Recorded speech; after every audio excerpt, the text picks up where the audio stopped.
hooked on you. You got to let her go.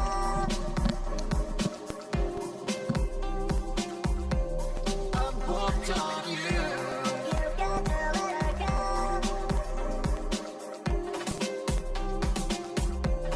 I'm hooked on you. You got to let her go.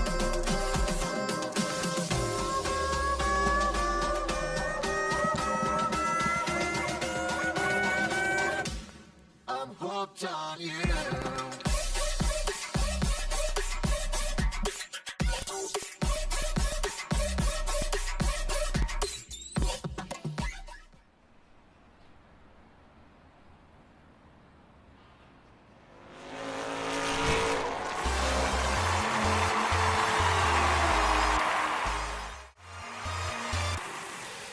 Welcome to the 2v2 Rocket League Knockout Tournament presented by Create Era. I'm Bizer, this is Rankies, and what a day of Rocket League we have live here in the SAE studio. Absolutely, Bizer, of course. If you're only just tuning in now, guys, you are in time. We had to delay a little bit, but we are getting the stream underway and the first game ready to go. Of course, we did want to give a huge shout out to the SAE Institute for letting us use the studio here. And of course, if you haven't heard about Create Era, we don't blame you. They're only just starting. This is their first official production, Bizer. And lucky for us, they've chosen Rocket League to go with as their first game. Stepping into the esports scene, the guys are really passionate. And, they were telling us that they want to push right in and create some really great content. So Rocket League being the first in Perth here locally, giving us the opportunity as well. So we're very, very much thankful for that. We are short on intro time, so we can't really dive and dabble into finding out what teams are what. What we can say is our first match is going to be No Balls taking on Yikes, and it's going to be interesting. Let's have a quick look at their team lineup as in terms of No Balls. We've got Master, Jellybean, and Trix. What do you can tell us about them? Well, look, Bizer, the only thing I really know about them is their names. I haven't seen Master Jellybean play in quite some time. I'm aware of Trix. Again, I haven't seen him play in quite some time, so not really expecting what we're going to see from them. But I'll tell you what, they've got a hell of a game up against them because Yikes is definitely the correct word for this team name, Bizer. Yep, Yikes, pretty crazy. So the guys on Yikes is Flukes and Smiths, and Flukes being a Justice streamer, and Smiths also having experience at Gfinity last season with the Brisbane Deceptors. So he brings in valuable moments. The guys are jumping into games, so let's get over and start this match as they get off with the kickoff here, Rankies. Absolutely. 2v2, you expect a little bit of a slower start than you would normally see in 3v3 here for the kickoffs, but the general pace of the gameplay can be quite fast. It'll be interesting to see how both of these teams take it. Of course, we've got Fluke and Smiths on the orange side and Master Jellybean and Trix on the blue side. Well, the ball's sent downfield. Trix will just hold us up for a moment. The defense is going to be such a tactical move coming out because you can capture your opposition team off as Fluke sends that one off the side of the stadium. That will be back for Trix, and has actually missed this, opening up the door for Smiths, but Master Jellybean getting back for that one. Yeah, Fluke into the corner. Trix looking to bring this around. Fluke has the open net, but no angle to shoot. Looks to get a chip pass up, almost to himself. Master Jellybean handily going to get that out to Trix. Nice 1-2 passes between them. Smith's into the corner safely now, looking to keep up with the ball. Trix with the challenge, wins that 50-50 buy zone. This is looking good for Jellybean. And a 50-50 hit, sending that side wall. Trix a chance. He's got this one forward. Fluke will send this up for Smith. So they're looking for a play here. Fluke to be aggressive. Master Jelly using the backward to his advantage. That was a really good touch on from Smith in the midfield. They didn't really get anything too much out of it, so to speak. Master Jellybean picked up by Smith in the midfield. Trix backs off from that one, rightfully so, as Fluke definitely was going to beat him to it. The 50-50 goes out for Master Jellybean from Trix. Smith with the challenge. I'll tell you what, I hear that annoying go-kart car, the engine say, the high-pitched little trotty one. And Smith is going to pick up the first goal as well, so... Yeah, this is not a bad effort. They're getting forward, and prior to this play, they were starting to get really close with each other, and you can see that at the end of that. They've worked that ball up quite aggressively together, and they've backed themselves into that first goal. Yeah, been unfortunate there for Master Jellybean and Trix in terms of defence, but hopefully they can pick it up. I'll certainly be looking for that. Fluke Good hit downfield. Tricks picks this one up. Smith, plenty of time, but he throws possession away. Mustard Jellybean now, not too much boost off the wall. In fact, I think he used the few boosts he had left for Tricks just to get it down into the corner. And now Smith's off the backboard. Bit of a whiff there. There's that annoying car I can hear in the background again, Buzzer. I'm sure the stream... It's either a go-kart or a whining baby. Yeah. I'm sure the stream is loving it. Fluke almost picks up the 50-50 towards net, but Tricks was there. The pass out to Tricks. He can't do anything but put it in the corner. Smiths clears this one out. Master Jellybean, huge chip forwards with the clearance out. Fluke off the backboard. Smiths now. Plenty of time, takes dribble control, looks for the wall, 50-50, gets the demo on Tricks and the touch over the top. It's off the backboard. Tricks does respawn on the correct side, though. Does make the 50-50 work up against Fluke. Half-time right now, and the team of No Balls down by a goal. They've done well to stop any forward momentum coming into the attack, and yikes, well, they do have an opportunity here. Absolutely. Smiths now. Huge 50 over the top from Tricks. Goes for the bump on Jellybean, but Fluke won't be able to follow it up. Again, it is 2v2, so you need to leave someone in a position far enough back that they can defend if the clearance comes over the top from the defenders. You make a really good point on that. The rotation, they don't go all the way back to the defence when they have a super offensive. They cut through the midpoint, take that 100 boost, come back and attack again. There's a good clearance save off the backboard we just saw from Smith earlier on as well, and it's worked out fabulously for them with the clearance downfield. Tricks off the backboard. Pops it down for Master Jellybean, but Fluke now with a very dominating position here off the ceiling. Looks for it for Smiths. It's off the post, and Master Jellybean somehow got enough of a touch onto it to get the save credit. Fluke will dunk over the top of him.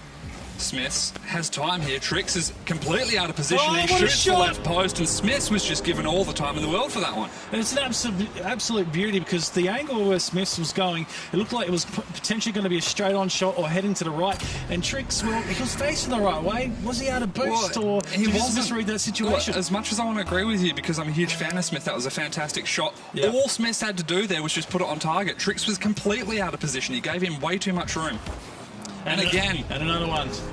Smiths is just on fire now. Taking advantage of the situation here. The rotation coming back for No Balls, but again, just out of place.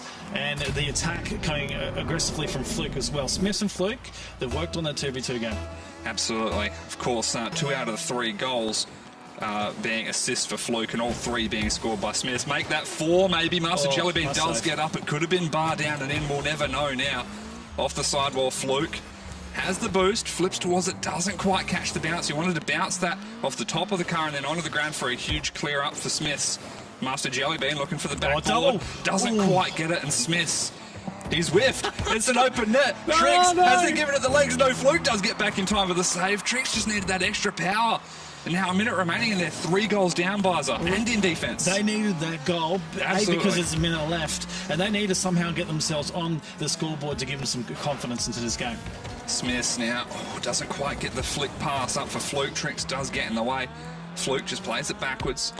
Leaves that corner boost, and Master Jellybean is going to deny it from the orange side. Tricks. Smiths up to challenge, will be first to it. Can keep up with this one too. Gets the 50 on Jellybean. It's an open net. All he has to do is, what is he doing? The half flip to turn around. He's just put it in the corner. I guess it doesn't matter, Buzzer. There's only 20 or so seconds left. He does get the pass down for Fluke, but again, this game's pretty much over, and we are going to see Yikes pick up game 1. Of course, it is best of 5s all throughout today, ladies and gentlemen, for the league play. Yeah, plenty of time through the series, but this first one, it's going to be a strong start for Yikes, and it's what we predicted.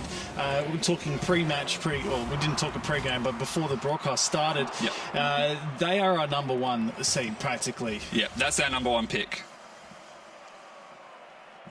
So having a look at the stats here, Smiths and Fluke, 3 goals for Smiths, and pretty crazy. Absolutely. So it's a bit harsh here for No Balls, Buzzer. They didn't get too much on the board. A lot of saves, 5 saves between them, of course. 3 shots, but that pales in comparison to the 7 that, of course, Yikes got. So. Yeah, No Balls stuck in defence, and a lot of that time there was a lot of 50-50 work done in the midfield. Yep. But, you know, we're used to seeing a 3v3 game. We're getting a glimpse of how you're going to have to play it, and the way Yikes worked with their combo, they worked close in the quarters, and they were able to go forward and continue the attack with that rotation through the midfield.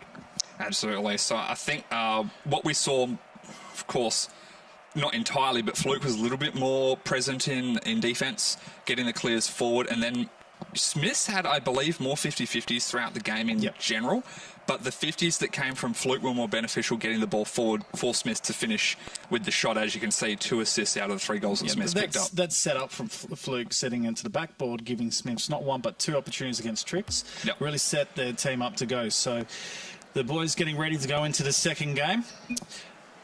Hopefully Tricks and Jellybean can work themselves into this one. Alrighty, and the kickoff is underway, Bizer. You do see Smiths win out heavily up against Tricks, and he's going to beat him to the mid boost. Master Jellybean does get a touch forward, but Smiths looking for Fluke on the left side. No, he's just going to take a shot for the top shelf, and it's in 9 seconds. Yeah, early game and out of position, working forward, I suppose. Jellybean was hoping to get that down past the offensive, and Tricks was going to follow that up, and then all of a sudden the ball's over the top of the head and they're in trouble. It's definitely a good shot from Smiths. Gave it, got the front right corner of the nose of the Octane under the ball and just gave it a nice lift for top shelf.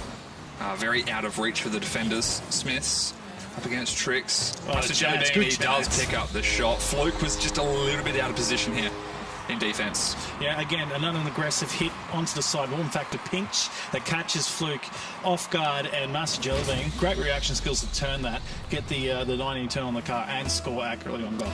Absolutely, and no discredit. That's also their first goal of the tournament as well. True. Some confidence now. Never mind. No, okay. Never mind. Scrap that out the door. Yeah. Thanks for coming. With the previous goal, I was going to say no discredit to Fluke. Obviously, he did react in time, but the pinch that came out was just so fast, enabled Master Jellybean to finish it off, and then immediately from the kick-off, Smith just erases that entirely. You do so much work to get a setup and make it work for your team, and then within seconds the opposition scores on you. It will literally do some damage to you. In the meantime, they are trying absolutely crazy things here. Yikes. Master Jellybean was playing a very dangerous game in defence there, baiting Fluke towards him. The faking game, I guess. Master Jellybean beaten out by Smith. It is an open net. He needs the touch, and he gets it as well. Make that 3-1 inside the first minute, Bizer. Yeah, we're seeing No Balls trying to make a play going forward, and this one's sent over the top. Smith's down in the right position to bring that one in for the third goal. This game, plenty of time left in it. We just need to see No Balls play a bit more defensive role going forward. Absolutely. I'm impressed with the speed off of that. It was a very passive touch. All Smith did was sit underneath it, and it developed a 114 kilometre per hour shot. Of course, even if there was a defender in net, I'm not sure anyone would have been able to save it. It was quite easy to predict the direction, of course, but we do need to see Master Jellybean and Tricks getting back in time, picking up when Yikes. Of course, Fluke and Smith are going to be making those clearances over the top. Here, Master Jellybean was just a little bit hesitant on the goal line, and if Smith had the control, they would have set Fluke up quite nicely. So I think the challenges, they need to get a little bit quicker to him and back themselves in at the moment. A little bit under dangerous. Bit of a mistake there, but Smith does recover and get towards the ball in time. Master Jellybean was not close enough to be able to capitalise on the defensive error from the side of Yikes. Fluke now. Looking for Smith. He's there. Just a supporting role. Doesn't quite fake out Tricks. He makes the 50-50 work, but Smith comes out better on top. Master Jellybean does beat out Smith. Staying with it as well, gets the touch, but Fluke is there to meet him for the 50 out to the side. Smith, boost and ball, but he has to clear over the back of his own net. This is dangerous. Master Jellybean gets the touchdown, and that will go in the back of the net. Makes it 2-3, a one-goal deficit for the side of No Balls with only 3 minutes remain. So, sorry, only 2 minutes in. Yep. So still 3 minutes to go. Plenty of time for them to recover and maybe even take the lead here. Tricks was really patient on the side wall, not just to go guns blazing at the situation, and waited for his opposition player to make the move, which they made an error, and he was able to get that one centred up nicely for his teammate Jellybean. Well, they're back in this, only 1 goal difference. The question is whether they can tie this and go and take the lead. Master Jellybean with possession.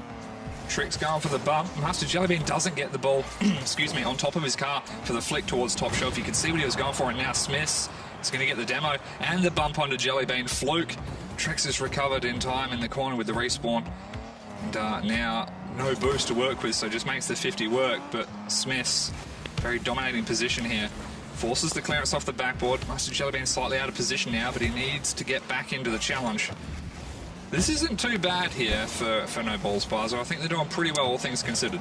There's an opportunity. Tricks call just a little bit behind the defender, so wasn't able to make the 50-50. Jellybean over the top. Tricks, we sense his back to his defensive zone, so a real risky manoeuvre, and this gives Smiths a chance to work the backboard, looking for that double to bring the angle down. He does, but Tricks waiting. Yeah, Tricks very patient in net there, had time to get a read on the shot. Master Jellybean, the chip forward. Smiths looking for control as well as boost. I think Master Jellybean did deny it. Oh, he's Smiths- carrying it. Ooh. Oh, what a flick! Doesn't quite get it. It was post. How's that not in? I don't know, Tricks. It was post anyway, but Tricks did manage to stalemate up against the post, so it didn't bounce back out for Smiths to be able to get a secondary shot on. Although it's an open net, Master Jellybean does just recover in time, gets the sweeping save across the face of the net. Now, his time to take a shot, never mind. Denied by Smiths. Very fast to rotate, we're seeing Yikes on the field here. Yeah, and it comes down, once again, that midline rotation. There's plenty of boost. You've got plenty of pads in the middle in case they miss the 100 out wide. But I really like the aggression coming from no balls. So really setting up some opportunities. They need to stick with their guns right now. Absolutely good touch here from Jellybean. It's really a touch you would expect to see in 3v3, so maybe something that's almost plaguing Jellybean and Tricks here a little bit is Those long clearances. yeah, and it just, from what I'm seeing, it feels like they're struggling Smiths. to get into the 2v2 format, and they're just letting this sort of stuff happen. Yeah, and you make a key point. In 2v2 format, generally you have the closeness of your opposition player, or not the opposition player, your teammate. Yeah. But in plays where you need to make it, you need to bring that individual one skill. And you're seeing that by Smiths right now. He's controlling the ball on the top of his foot, Yeah. and he's flicking it over his opponent. So he's doing this, and just at times where you need to make those goals happen, he does. Smiths, fancy air rolls there, but couldn't get the touch towards net. Has left an open net for Master Jellybean to pick up, so it reduces it to a 1-goal deficit yet again. But this time with only 35 seconds remaining, whereas last time we saw 3 minutes on the board. And, well, what can I say? No Balls really haven't taken advantage of the time allotted on the clock left, and they find themselves in the same position. It's still possible, Biza. Yep. It is definitely going to be hard, though. Yikes are making it as difficult as they possibly can.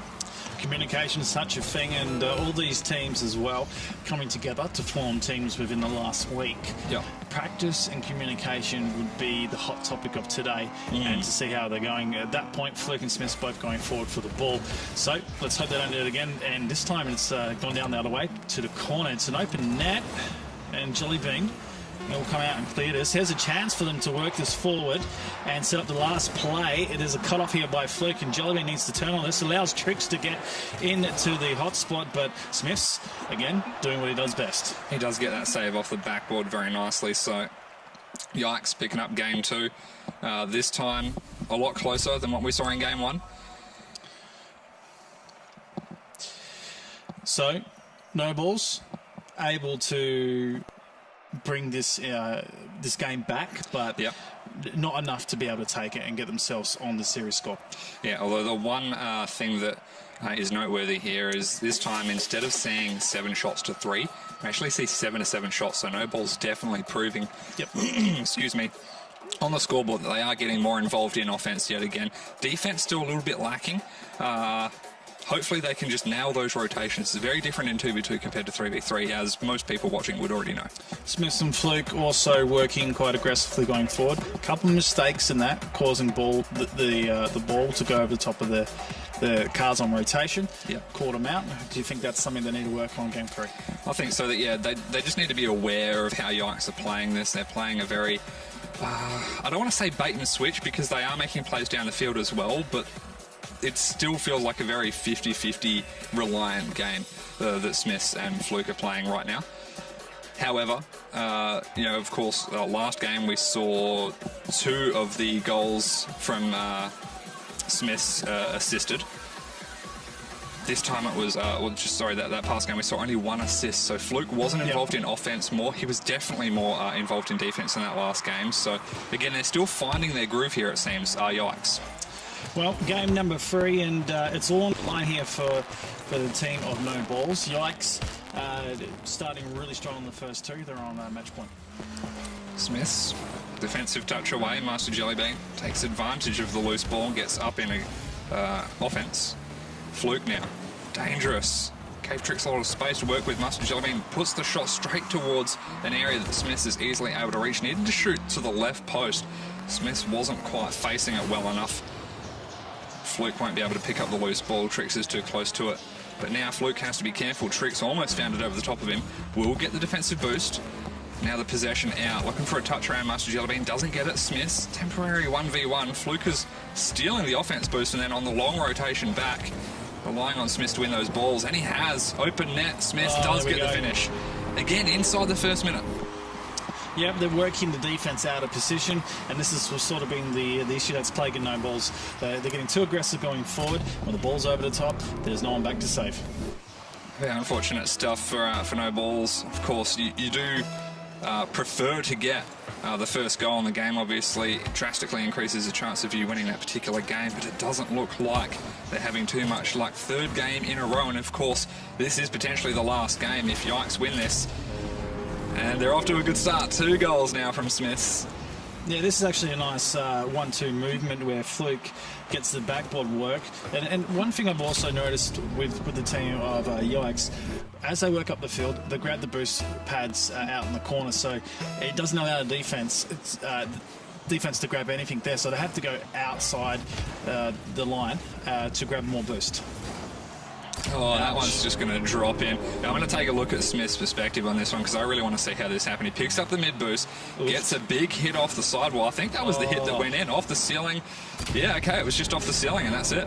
I was hoping for a flip reset off the ceiling. That would have been nice. Could not keep up with the ball. No, but we're expecting this from Yikes to get a little bit fancy with this forward ahead, and Smith's going to have another chance here. Up to the ceiling, down with a touch on. Needed a double off the backboard. Yeah. Not to be. No. They would have worked in 3v3 maybe, but Fluke just couldn't commit to the backboard play that Smith set up. He needed to stay in defence. It was a good job as well because it did go back into their half. Fluke with the touch on for Smith, but too close to Trix. Trix now looking for a pass out to Jellybean. Gets it out of the corner, needs a secondary touch, but it's too close to Fluke. Smith comes underneath Fluke. Kind of throws him off a little bit. Jellybean now. Backboard. Trix is there, but way off with the judgment to where that ball was going, and he's just passed it to Smith now, who will take a shot onto the open net, and 4-0. Everything went wrong there for Trix, it seems. Yeah, he's just trying to get this back into a position where I don't think he can play his teammate in it, and then there's Smith's absolute ninja. Yeah, I don't think he expected Smith to be there. Oh well, we'll see what happens. Still 3 minutes left, but last time we saw just a 1-goal deficit at the 3-minute mark for the side of no balls. Now it's a 4-goal deficit, and time is ticking down, Buzz. This is not looking good for them at all. Smiths to bring this one back inside, and having a look at it, Fluke is nowhere in the presence of this, so he's waiting back defensively. With the 4-goal lead, they probably don't need to commit all 2 up and give any goals away. No, I think playing a little bit more defensively would suit Yikes just fine, but I have a feeling that they're just going to stay on the offense here and just continue to mount this lead. Master Jellybean picked up by Fluke. I would have liked to have seen perhaps a bump on the Fluke from Master Jellybean there. Playing the patient game right now. Gets rewarded. Finds it over the top of Smith as well. Needs the chip on target, but he doesn't get the penalty. He does get the dunk, though, as it bounces off the crossbar. Fluke could not get the clearance, and Master Jellybean, he puts the first goal on the board for no balls in Game 3. This is a great play by Master Jellybean as well. For him to sort of think about where he wants to go, how to take the play on, and he went down wide and cut it back inside, used the backboard as well, or the post more so, to his advantage. Was well done. Well, that's the first 2 minutes. Plenty of time to get back into this game. Of course, I just want to give a little shout out. I'm not sure if the main observer, I don't know if Shaq can see the in-game chat from the players, but earlier on we saw Smith say, "Thank God it's toasted, OMG," and we didn't get clarification until just earlier on from Fluke saying he got Subway. So it's a toasted Subway sandwich. Yeah. Okay. We thought it was talking about one of the goals or something, or at least that's what I thought, but nice to see that Smith has got lunch there ready to go after this series. Yeah, the banter from Smith's always a little bit different, isn't it? Absolutely. I do like Smith's. Of course, I remember from when he was still on the core roster for Justice. These days, he's a sub. He helps out the team, with the training and everything. So it's good to see him playing. I do enjoy the gameplay from Smiths. Fluke with a movement downfield.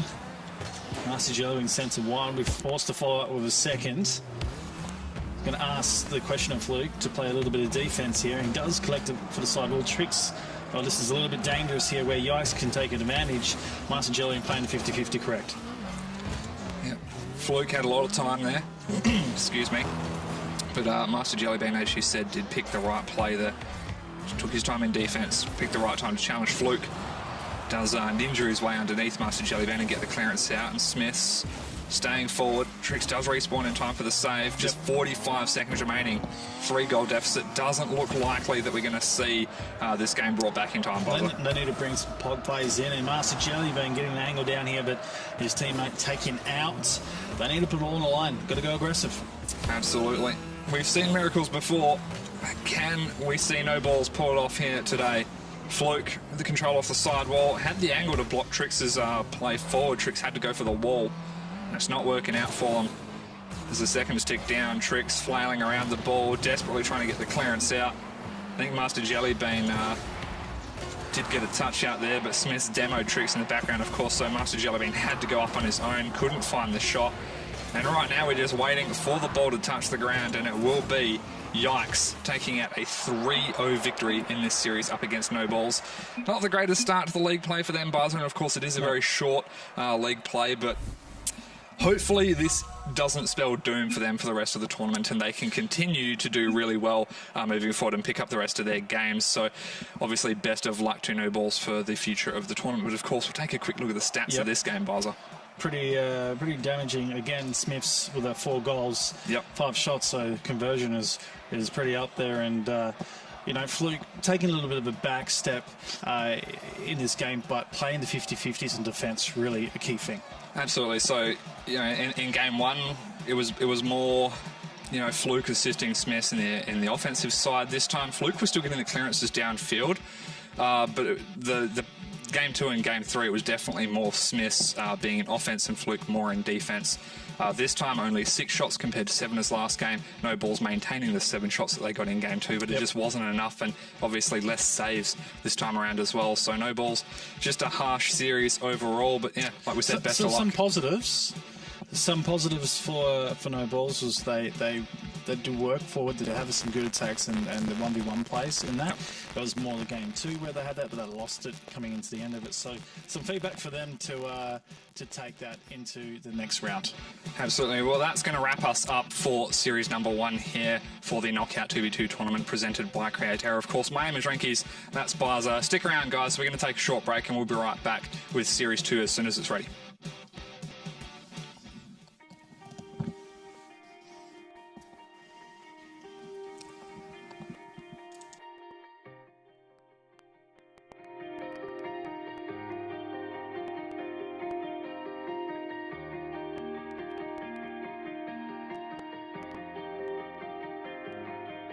The world shakes, hero stakes, your heavens crashing down. The sheer weight of your heartache, it pins you to the ground. Trapped in these 4 walls, is this refuge or a cage? I can't make my mind up, but I feel so again. I'm trapped inside of me again. My mind, my own events. This fabulous cocoon of mine is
that just a dance?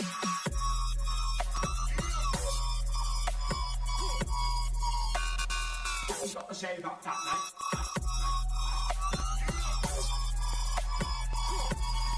You know what? I'm about to say it.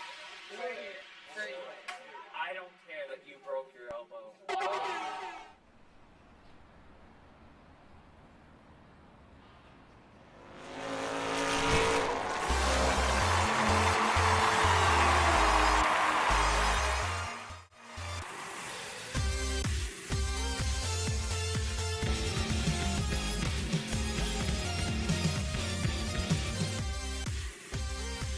Absolutely. So this game coming up, of course, is Clun and Mount Cronovi up against No Balls. They're playing their second game for the day.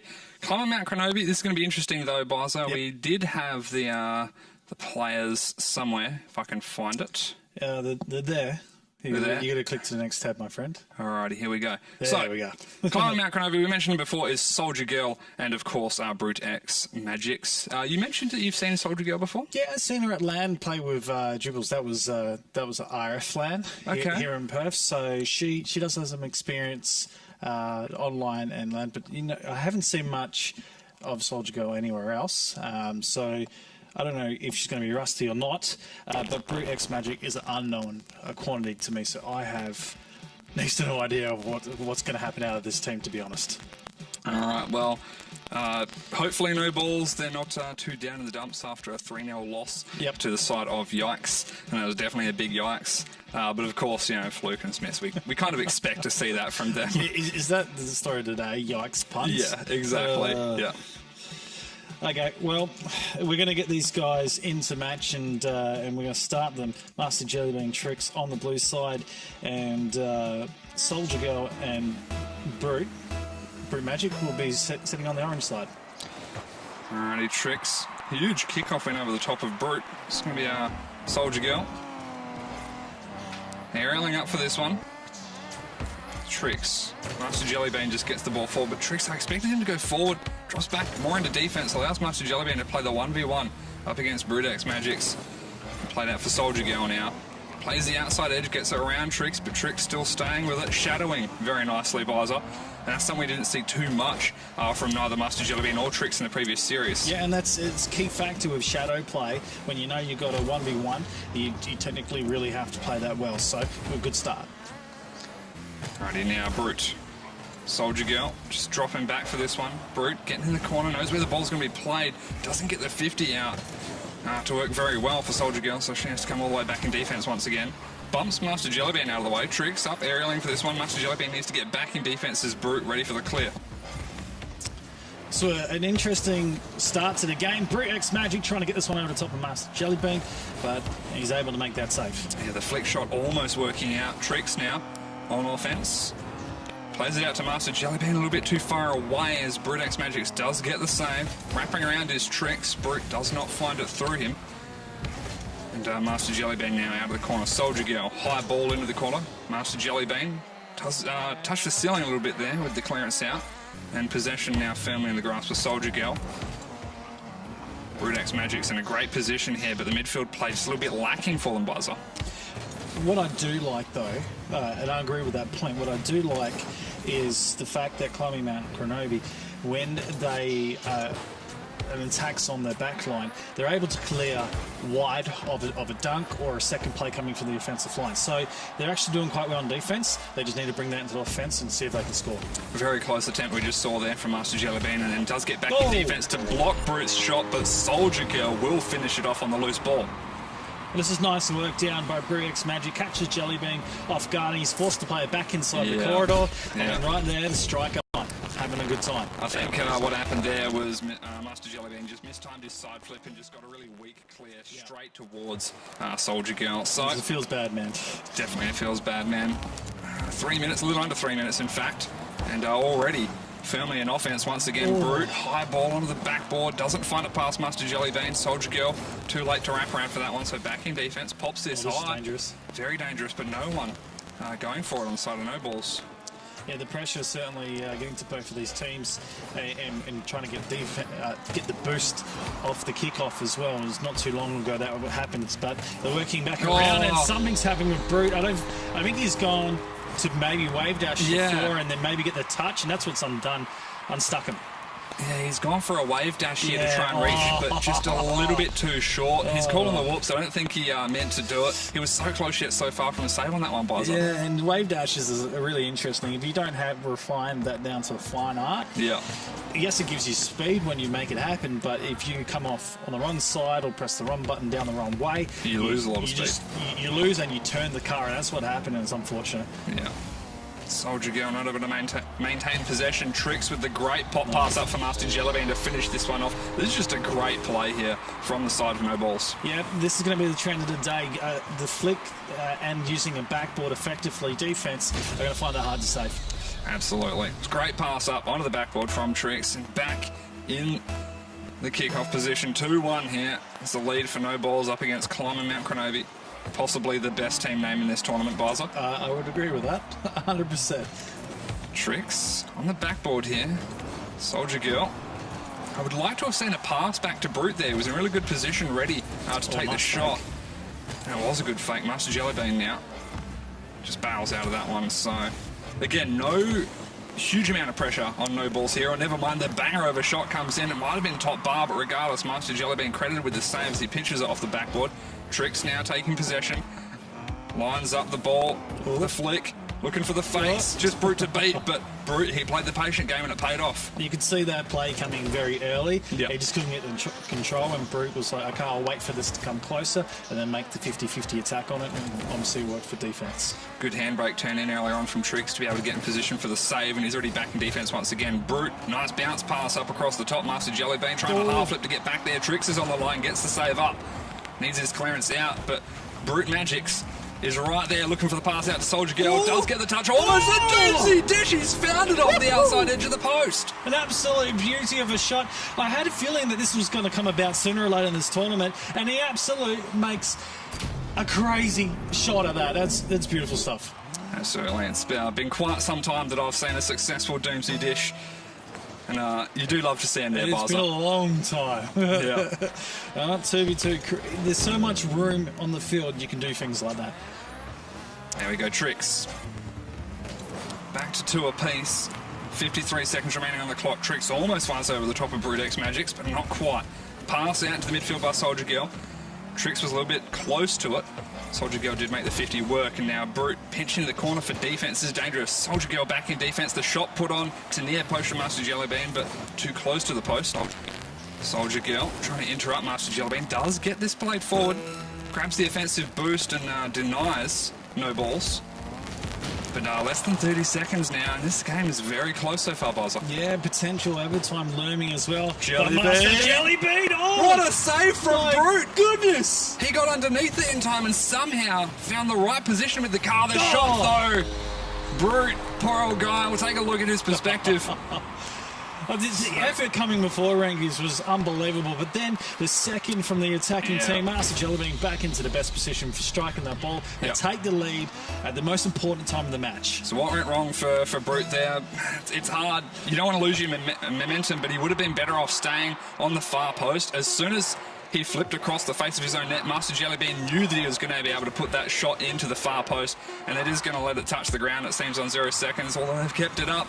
Brute puts the shot on, and Tricks, so close. If he had a whiffed that, you don't want yourself being clipped like that, Buzzer. No, you don't, but what we can tell you right now is No Balls, they have the first game of a series, and they start in front, but tell you what, they were challenged in that game as well. Yeah, look at that as well. Both teams picking up 8 shots. Again, very similar with saves, both 3 saves. And it was just offense, just a little bit more there for No Balls. Climb and Mount Cronulla weren't offensive slouches, though. They're still very much in this series, and they can definitely bring it back in game 2. They just need to put that little bit of extra work in, Buzzer. Yeah, they were a little bit more in the back line, but on the scoreboard, they do have the 6 shots on the scoreboard. So then that's for Brute X Magic. So the equal number of shots coming from both teams going forward. It's going to be a tight contest throughout the series. Absolutely looking forward to seeing the rest of the games being played out. As I said, still very much a possibility that Climbing Mount Cronoby can come back into this one. No balls. What do you think they need to focus on to keep themselves in the lead here, Baza? Well, it's interesting because we saw the Doomsday Dish come out. Yep. So taking on these individual 1v1 plays, I like that. They need to probably do a little bit more about that. But the defense, there's no strength that up as well. Absolutely. There were some gaps that the side of Climbing Mount Cronoby were able to find themselves through. So as long as No Balls can tighten that up, then it is definitely going to be a series in their favour. The kickoff is underway, and we'll see what happens, how it plays out on the field. Soldier Girl looking to get this one cleared out, but Master Jellybean with the 50-50s throughout the midfield takes it across the right side of the field, looking for a pass off the backboard perhaps. He does get a touch, but it's not powerful enough to send it out to Trix. Trix will come forward as Master Jellybean safely rotates back. Soldier Girl to clearance down, but that gives possession to Master Jellybean. This is dangerous. It's going to go right to Brute. He will take the shot on, but Trix always going to be back in time for that one there, I was a Buzzer. little worried he was actually going for the back boost, which would put him out of position for that shot on goal. But no, he swung around and waited for the play to happen. Interesting, the midfield play, when they do rotate up, they do have to go for a second 50-50 to stop any quick attack. Yeah. Master Jellybean, good chip over the top of Soldier Girl there. Playing a little bit slow. Soldier Girl will get back in defence in time, shadowing nicely. Master Jellybean's 50 does not work out. And Brute, Trix, takes it on the sidewall, comes off with it. Somehow this has worked out for him. It's an open net for Master Jellybean. The diving save almost from Brute X Magics, but not quite. Master Jellybean's shot does go in near I post. tell you what, this is a tight shot as well from Master Jellybean. I don't know what's hit. Bit of a ghost touch there or Yeah, something. maybe, and that maybe gave it a deflection to go in, because honestly, the way I saw that shot, I'm thinking it was hitting post. Yeah, it looked like it, eh? Yeah, or posting out, you know. Well, there's the first goal for No Balls. They got that lead once again. Still plenty of time for Climbing Mount Cronoby, but yeah, certainly going to have to get aggressive going forward. Master Jellybean high and dry, only just getting back into defence now. Brute doesn't get the pass out to Soldier Girl. It's gone there anyway, and Soldier Girl had to wrap around, but Master Jellybean took advantage of that, got forward for the 50-50, maintaining their 1-goal lead so far. Jellybean gets a fantastic read on that, and it will go in off the inside edge of the post. What a legend. Do you remember an occasion we were casting a little while back where we had one player and he just used the post for the entire game? Oh, I can't remember who it was, but You know what I'm talking about, right? Yeah, I know the game, yeah. Yeah. It's remnants of Master Jellybean right now of that game. I think he's just going for post shots and that's it. Absolutely. It's hey, if it works, keep doing it. Yeah. Here we go, Don't off the change ceiling. what's not broke. Absolutely. Brute did get the save as it floated down off the ceiling, so Master Jellybean wasn't able to get either the double touch shot or a pass back out to Trix, who was waiting for it. Still is, in fact. Rotating quite nicely in the defensive half. No balls. Soldier Girl, we've been out of position. Trix doesn't find it over the top. Found it under the backboard, but that's all he could manage. Brute X Magics now with the chip forward. Master Jellybean does get there, but the 50 played well by Brute X Magics. Trix doesn't quite get the pass out to Magic Jellybean, and he was in a prime position to receive that as well. So it's not too bad. 2-0 still. And coming into this match as well, Brute X Magics, we had no idea how he was going to play, the level, what he was going to bring to the match. It's not too bad at the moment, but again, they're just struggling going forward. The defense of No Balls, they've stepped it up from last game. He's doing quite well so far. It's Brute X Magics. This could be a goal. Trix Safe. shoots for far post. Soldier Girl was sitting at the near post in defence as well, so just overall good recovery in net for Soldier Girl. The bump from Master Jellybean onto Soldier Girl that will not roll towards the net in time though. The Soldier Girl does recover and get the clearance out. Trix, good control of the ball here, looks to get the flick, does get it, but not really a lot of loftiness on that shot. Master Jellybean, the pinch off the backboard out to Trix, but Brute X Magics eager to get this one cleared.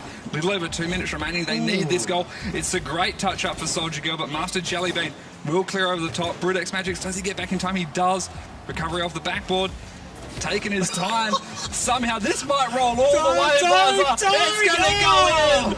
1 minute 53 and it's only a 1-goal deficit now. Just talk about players going back and forth, both teams realising that the defence is up, so they go aggressively forward, and then it just comes down to that pinch ball that's gone down the field and it's on target. That's the last minute of play was unreal.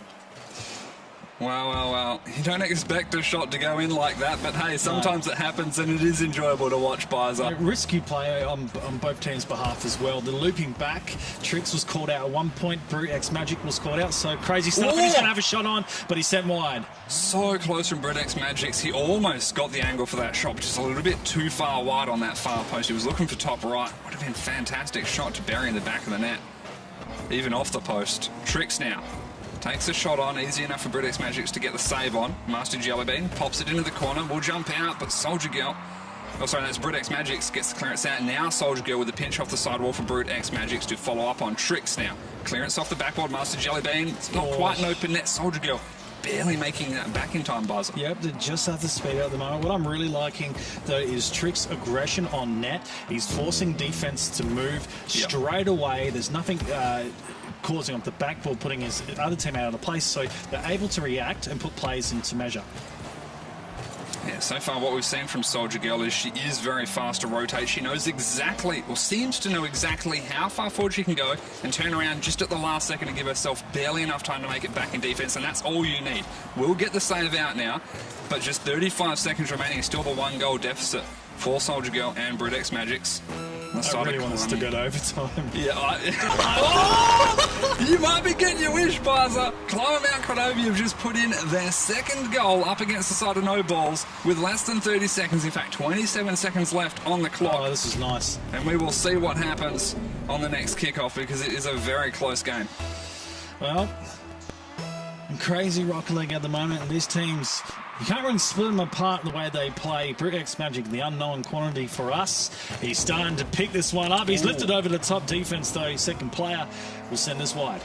I do like that Soldier Girl didn't get too aggressive on that one, and she just went straight back to defense as soon as she knew that Master Jellybean was going to have possession, because you do not want to throw away the lead here. Maybe they're going to be more comfortable in overtime, although Brute X Magic's trying to flip underneath it, doesn't quite get there in time. Soldier Girl does keep it up. Can stay underneath this, perhaps for a pass off the backboard. Trix does get the 50 on the wall, on the backboard rather, and it rolls out of the corner onto the ground. So overtime it is. Yeah, a little bit of nerves here for Climbing Mount Cronovi because they want to get into the series. No balls, they'll like to go 2 up. Master Jellybean, he could finish it right now, but Brute X Magics does get a good read on where Master Jellybean was going to try and place that around him. So ended up getting the 50 out for the save. Trix over the top of Soldier Girl. And now Master Jellybean can come through for the pass. Out of the corner, Trix just backing up, gives possession to Soldier Girl. She could hand this away though, and she has. Master Jellybean needs to beat Brute X Magics to it. He won't. Trix, a short shot towards net, very slow, and Soldier Girl is easily able to get the save off that.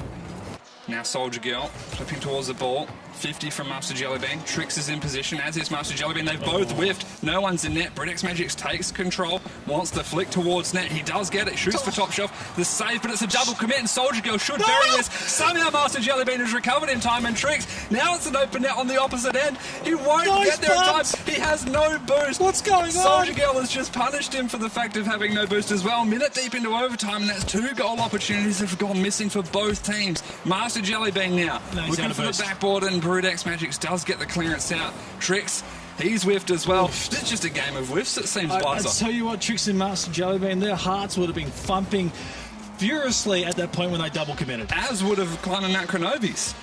Crazy right now. Both of these teams having opportunities as this ball's stuck in the midfield. The question is, who's going to get that golden goal? Soldier Girl, this is dangerous. Off the ceiling, Trix recovers, turns around in time. Brute X Magics, big booming clear forward. Master Jellybean is not going to get it. He tried to half flip to get back in time, but he was too far committed forwards, and Brute X Magics puts the sealer in. And that does give them game 2, Bizer. So moving into game 3, even Stevens. Yep, tied up, and Climbing Mount Cronovi, they're getting better as the game goes on, as they get to know their opponents, and that's what I really like from them. They're now starting to get aggressive. Absolutely. Of course, taking a quick look at the stats. No balls. They picked up a total of 11 shots compared to the 8 from Climbing Mount Cronovi, but it just seems like Climbing Mount Cronovi had a lot more... they used their time in defence better than No Balls did. I mean, they have a hell of a lot more saves, total of 9 saves compared to the 3 that No Balls had, but I think it's just down to Climbing Mount Cronovi playing better in defence. Brute X Magic, hat-trick on the board as well, Rankies. That's pretty good coming into the second game. 7 shots, so plenty. But having a look at it, No Balls, they did have 11 shots compared to the 8 from Climbing Mount Cronovi. So it wasn't like the play was dried up for them. They certainly could have converted a little bit more. Absolutely. So hopefully they're able to moving forward, look for that more in game 3 and be able to get something developing for themselves, because Climbing Mount Cronovi, they are proving that they are here to play. And honestly, wouldn't surprise me if whoever wins game 3 might just take game 4 as well, and it'll be a 3-1 series 3-1. result. Yeah, okay, all right. Well, we'll see where this goes from this point. But Climbing Mount Cronovi, I'm thinking they might run away with this series with the momentum, how it's picked up. They were close in the first game. Yep. Third game, they stayed close as well. Second game. Sorry, second. And if they can manoeuvre this third one and get it their way, certainly rob with the fourth. We'll see what happens now. Master Jellybean out of the corner. Doesn't quite keep up with it. Soldier Girl gets the ball played forward, but Trix gives possession to Brudex Magics. Off the sidewall, trying to get underneath it, but Master Jellybean does beat him to the ball. Chip over the top now for Master Jellybean. It's an open net, and he will finish it off. So the first goal only took 20 seconds.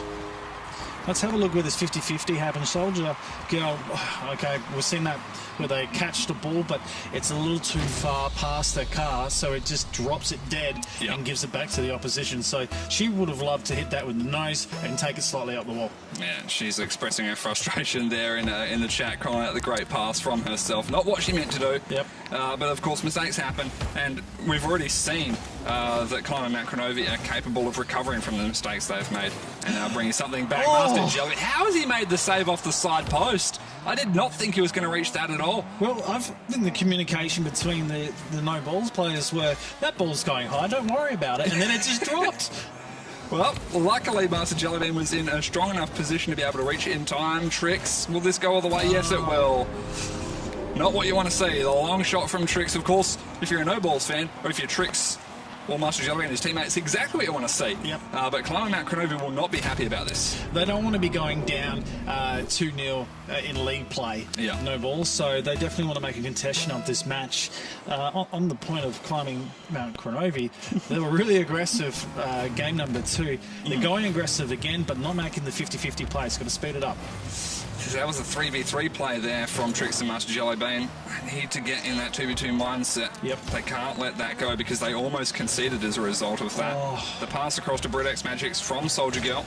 Master Jellybean denied a little bit there, but Trix will get the pass back forward to him. Lets it bounce off the back of his car, does Master Jellybean. It Trix aerials and fails. Master Jellybean's flipped out of the way. Oh. It's the game of fakes. Trix off the backboard. Master Jellybean, he's just wanted boost and he's out of dodge. He's already rotated back. He knows that play is not going to work out for him. And Brutex Magic's eager to make a pass now. It's right there, but Trix is too close. Soldier Girl will back up. Once again, using her space efficiently here. Does get the clearance out for Brutex Magics. And now Soldier Girl, plenty of time. Aerials for this one. Slow ball into the corner. I don't think that's what she meant to do.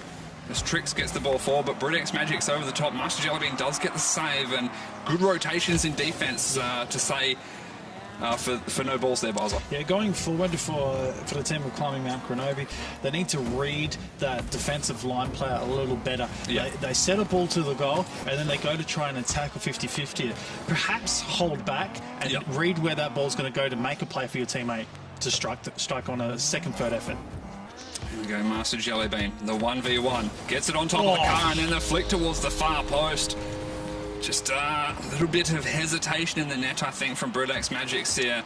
I'm just having a look at the way he's gone at that. He hit the brakes a little bit early. Yeah, and that's the point of shadowing. Yeah. If you're right back and you don't have that lateral angle the way your opposition player's coming, it's really hard to read. And when you put the brake on, you're in trouble.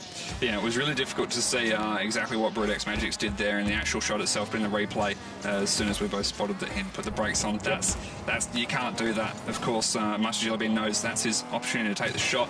Almost got a pass out to Trix, but Brudex Magic does get the chip and clear out. Soldier Girl looking to receive, but Trix does get the back pass to Master Jellybean. Off the sidewall to himself. Plays this one forward, looking to follow it up. Doesn't get the 50 to work out. Trix, dangerous play on that one, but makes it work for him. He had to do that, Rankies, because if he didn't go, the ball's over the top. He's got 1v2 against him. Yeah, and of course they've got space to play a little bit more dangerously right now as they are 3-0 up and just less than 2 minutes on the clock right now. So Trix looking for the pass out, won't be able to get it. I think it must be Master Jellybean with that annoying car sound? It's difficult to tell. Could be Trix. Maybe we've got to hit one. Ooh, almost. I don't know. Well, let's find out. Yeah, it's Master Jellybean with an annoying one. So. I think it is. The little go-kart sound. Yeah, yikes. Trix. Ball played high. Couldn't get the shot on. Master Jellybean now again just playing the 50 high off the back of Brutex Magics. Good catch. Dribbling forward now. Doesn't really make the flick that well. Master Jellybean is able to get the save out.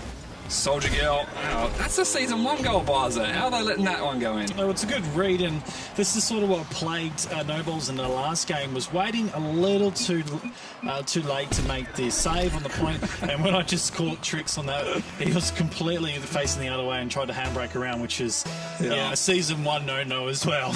yeah. Trix just got on what a save. He knew that he hadn't played that one very well. But of course, as I said earlier, they were 3 goals up, still 2 goals up, and only a minute 10 remaining on the clock. So still plenty of time here for No Balls to comfortably take this game.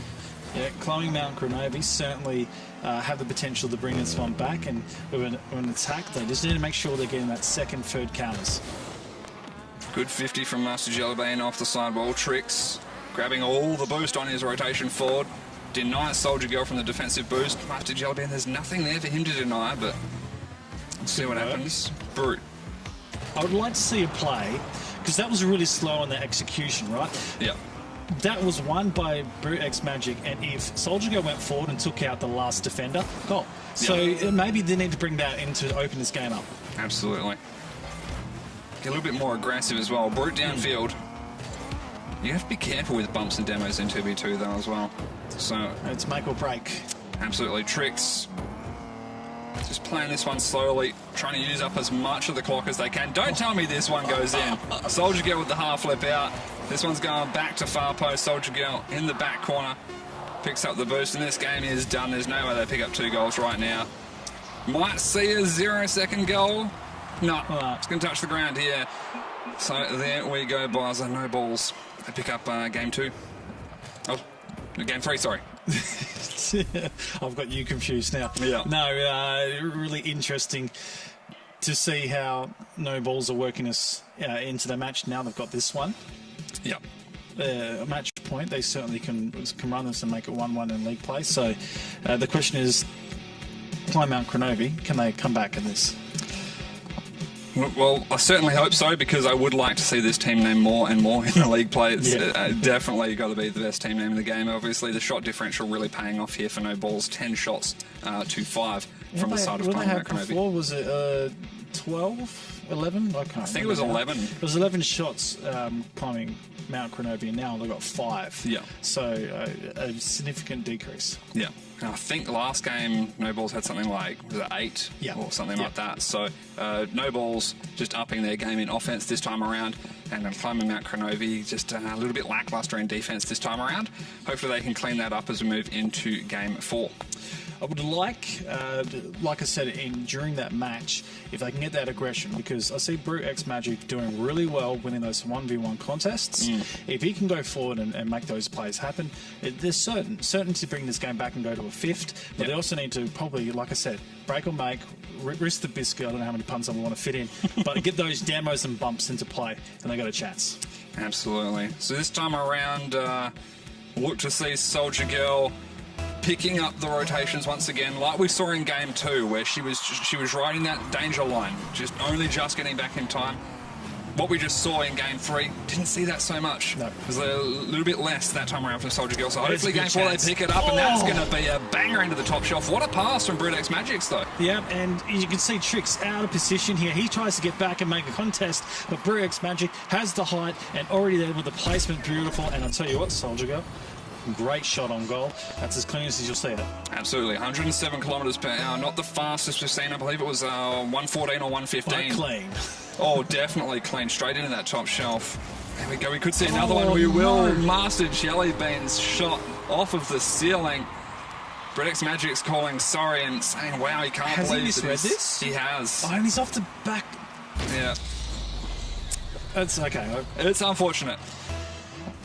hard to read. Yeah. A, one off the ceiling, but B, When you're he's on the coming up, backboard. he's on the backboard and he's Yeah. got to try and make that bouncing play. Yeah. Yeah, that hurts. Well, It's it's rough. tied up game. We're back to even Stevens. Let's see if a couple more players can come out from climbing Mount Cronovi. The pass over the top from Soldier Girl, and it's going to be Bridex Magics. This is interesting. I'm not quite sure how it's happened. There must have been a slight spin on the ball, but it's bounced out of the almost the top right corner. It's hit the post. Yeah, Yeah. and it's bounced out of that right post, almost at the top right corner for Bridex Magics to just come through, and Master Jellybean and Tricks were too far out to either side of the ball, so they could not defend that. Look, 30 seconds in, we've already seen 3 goals, Spicer. Yeah, was that post the Psionics Please moment, or I don't know. I couldn't see it very well. I'm just reminiscing back in that day where Psionics Yeah. post was absolutely filthy on people, and but they're going to have an opportunity here, and they've got the lead. I think Outlast is a player that I remember who used to curse that a lot, and he is competing in this tournament, Yeah, so we will see him at some point, along with Rothy. Yes, and that's exciting play there. Number 2 team for what we predict. But let's get back into this. It's Master Jellybean sending it back to defense and an attack. Can Soldier Girl get this one, or it's blocked up? Jellybean doing some work. Bridex Magics had a good flick forward earlier on. He's definitely playing it very well. Soldier Girl, I think, was going for the bump on Master Jellybean, wasn't able to get it, so does get the save from Bridex Magic's There's the shot. shadow. Doesn't get the ball Oh, through, no. but Tricks with the open net. Oh. He's completely beaned it, Bizer. Master Jellybean, he'll go for the backboard pass, but it should be This a is clearance open. out now. Master Jellybean, he does somehow recover and get to the ball first. It's straight into the corner, though. The backboard pass to Tricks once again. Can he find the back of the net? No. Bridex Magics with a dominating 50 over the top. Looking to get on the back of this one, make another 50, but no. It is Master Jellybean getting the clearance out. Soldier Girl. Bridex Magics needs to play this carefully. Picks up the boost, cuts on the inside edge, wraps around out of the corner, will get the bounce down. Doesn't get the catch on the ball to throw it forwards towards the net, so Master Jellybean clears out the side. Tricks, perhaps having faith that Soldier Girl is going to hit that, is already backed up in defense, and now Master Jellybean. Flick over the top. Going for the bump, and Tricks can just take the shot through, and there it is. Doesn't get the bump, but throws off Bridex Magics and opens up the net for Tricks. Yeah, this is quite far out. The flick right into it's just past midway point. Now, Bridex Magic, he was dodging early on from the opponent coming right at him. So the Yeah. flick from Master Jellybean, that was the first effort. Then the second effort to go and niggle the player, making a save, causing the late attack on the ball. A really smart goal in the end. Absolutely. All that work being put in by Master Jellybean. Of course, it was Tricks that Yep. got the goal, but all he had to do was just put it on target. Master Jellybean has got a 3rd goal for themselves now, and that'll be his 2nd. Of course, both players with 1 assist each already, so a little over half the game and just a 1-goal lead now. Nice shot from Master Jellybean, and I tell you what, just to go back onto the other play from Tricks, he's made up for his missed shot. Oh, yes. Yeah. Yeah, that complete whiff on the open net. Yeah, you hate to see it, but as you said, he's got redemption. Yep. On ball played forward and half-time in game number 4. It is one close one. But if no balls win this, they'll take out the series. And if I want to see a game 5, it is going to have to be up to climb Mount Cronovi to pick up at least 2 goals and hold that for the lead, or maybe they can go for the overtime, but it's a little bit risky there, Bizer. Wouldn't mind an overtime period. I think these guys thrive on it and also lose their mind on it. But defense, Tricks wants to make a play. He's just holding it for the moment. Bridex Magic able to make the 50-50. He's got the line here. Master Jellybean waiting for it. This one's sent over the top now. Really aggressive from Soldier Girl. This has worked out for her. Can she put it on? She is, but unfortunately, Tricks making the save on that, and they're going to have to rotate. Well, I thought they were going to rotate out, but it's just played back out to the side. Yeah, Soldier Girl just couldn't really develop any power off of that shot as it floated down the land off the nose of her car. It's quite difficult to pull off, so I really don't blame her for not being able to send that one through with any meaningful amount of power. Tricks now on the backboard, looking to get this cleared out, looking to stay with the ball. Bridex Magics might do it himself. Soldier Girl is there, does get a touch, sends it across to the opposite side. Bridex Magics gets the boost and denies Tricks, but Tricks will play the 50, has the boost.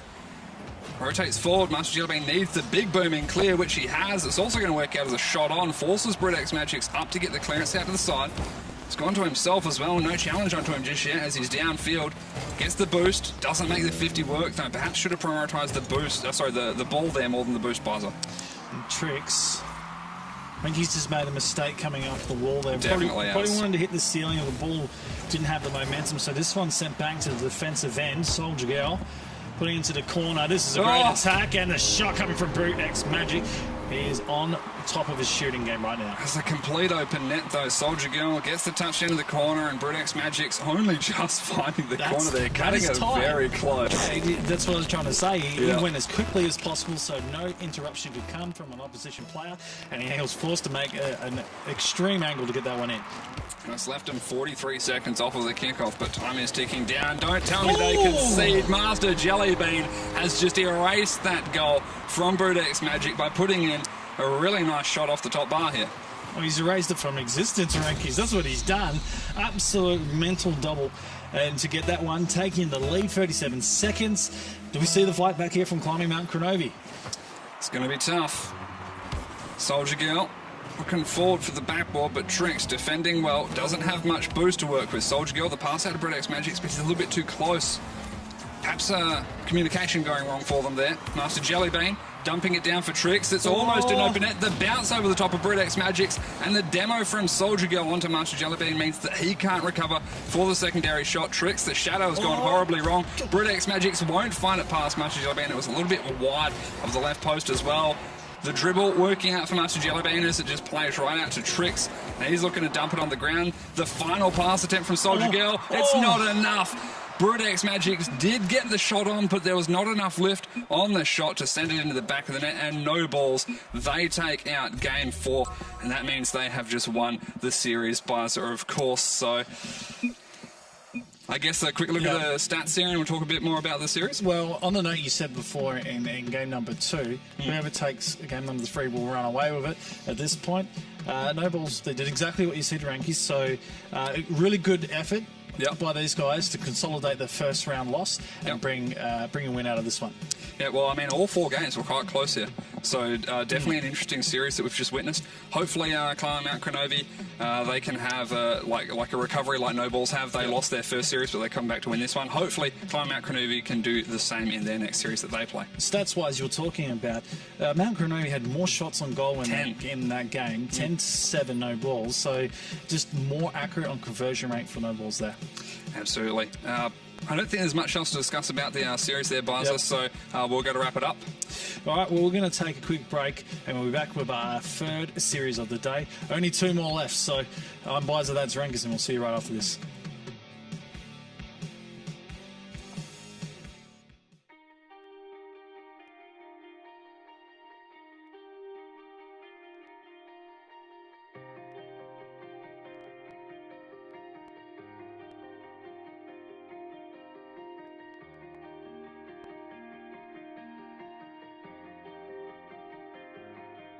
The world shakes, hero stakes, your heavens crashing down.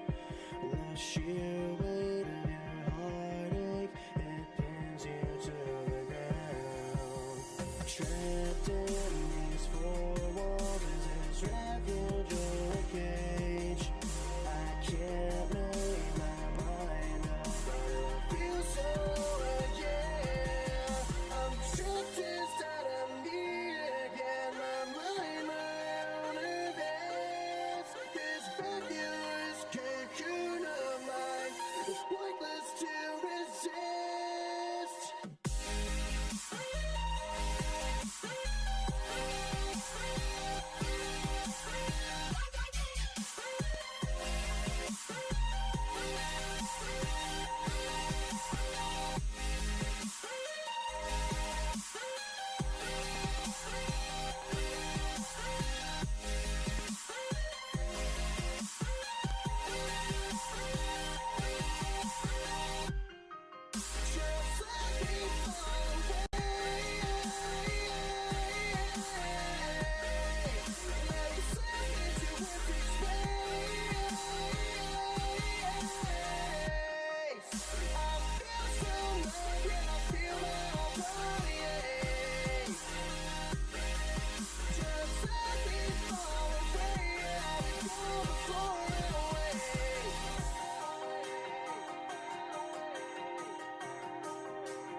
says I'll be fine. They're driving me insane.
Thought you were bad.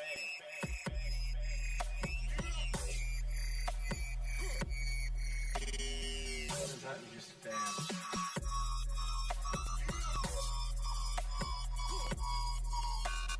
What's got to say about that, mate?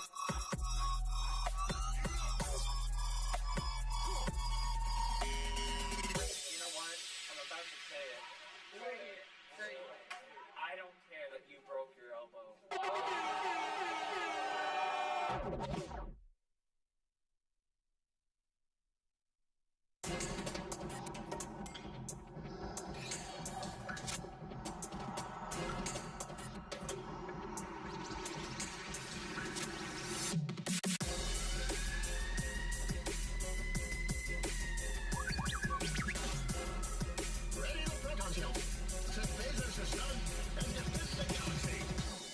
Oi, bro, Matt, how was that? Pretty good it is. Okay, you know what, Yoda? I'm sorry, you've got to go, man. Other than that, it was great, dude. Just give it a big build up and an awesome drop. You got it.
Okay, so, what now?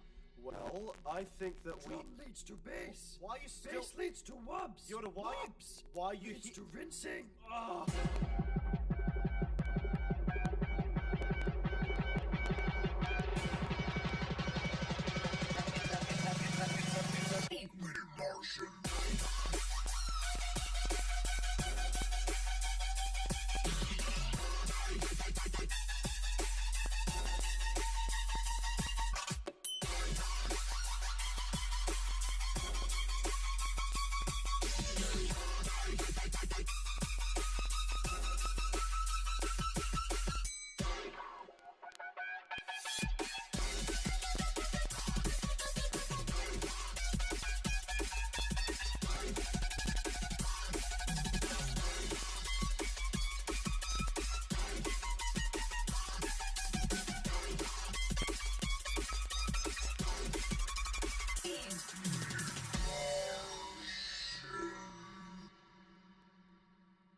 If I was weak, tears down my cheeks, would you take my hand and hear me speak? I feel alive, the flame inside me.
Welcome back, ladies and gentlemen, to the Knockout 2v2 tournament presented by Createra. My name is Shrankies. I'm here with Biza. We just parted the curtains. Maybe I'll just leave it like this. I can't take you seriously right now. How's that? Oh my god. We're gonna have some fun here, don't we? Yeah. You gotta do it. You gotta do it. Got to entertain ourselves. Well, I'm glad people in chat had a bit of a laugh at that as well. I guess they will. All right, we've got our next series coming up. I got hair in my mouth. And I don't want to say the name because I keep getting told I'm saying it wrong. The typical thing I do. So I'll leave it up to you. Okay. We have Terraria Gamers versus Dunno Bud. Dunno Bud. Yeah, which is Cameron and Calstar, I think. And Terraria Gamers is Outlast and Roffy. Absolutely. Yep, and we've put these guys down as Outlast and Roffy as ranked second, and Cameron and Calstar ranked as third. So this is going to be a really, really close game, in my opinion. Yeah, I think so too. Do expect it to be a close series, of course. We are just waiting for the players to get underway. Do you want to do tips for this, or...? It's a bit hard to call, I think. Well, we haven't done tips or match, but I guess we've got some time. They haven't joined in as of yet, so I would probably be looking at Terra Gamers. You know, I'm just gonna go short with the name Terra. That's it. Terra. Terra. It's good for me. I reckon they take it, but we get a game 5. Okay. We get a game 5. Yeah, I'd like to see a game 5. Yeah. We're yet to see one. First series was 3-0. Yes. Second series went to game 4. 3-1. 3-1, Yep. and then we saw another 3-1, I think.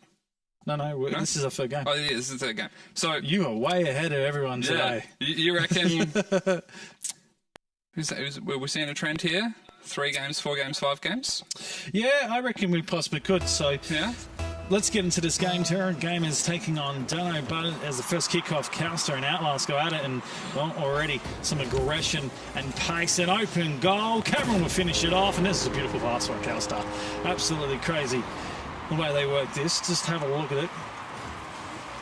Nice little pass, and Cameron's really aggressive already going down the field. So Outlast and Roffy, they're going to have to work out how to get those kickoffs right, because they went really aggressive going forward. Absolutely. Hopefully that doesn't happen again, because the early goal lead is something that you do not want to concede. Yep. Especially to 2 players like Calstar and Cameron. Cameron, again, haven't seen too much of him, but I am expecting big things driving the Batmobile there. And Calstar not able to get the touch there. Outlast and Roffy. I expect some big solo plays out of these guys, though they're going to have to take their time and assess their opposition. There we go. Ball towards net from Calstar, saved out by Outlast. Cameron, another poke towards net again, saved by Outlast, doing that defensive position. Roffy will not be able to beat Calstar to the ball. Outlast over the top. Cameron wraps around off the sidewall. Plenty of time, gets the pass across. And goes straight to Outlast. Now off the ceiling. This is a good pass off the backboard. Roffy will be there, but not in a position to take a shot. And they're just passing this across the back of the net.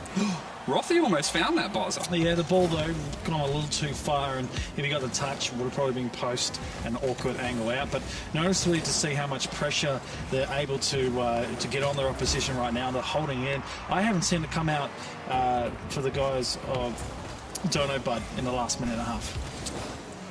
Calstar downfield, maybe a soft pinch off the backboard, does get a pass out, and there's Cameron, does put it in the back of the net. 2 goal lead now, 3 minutes 34 on the clock. All the pressure that Terra gamers had put on, they weren't able to convert, and they go straight back to the other side of the field, and straight away, Dunno Bud, they put in the second.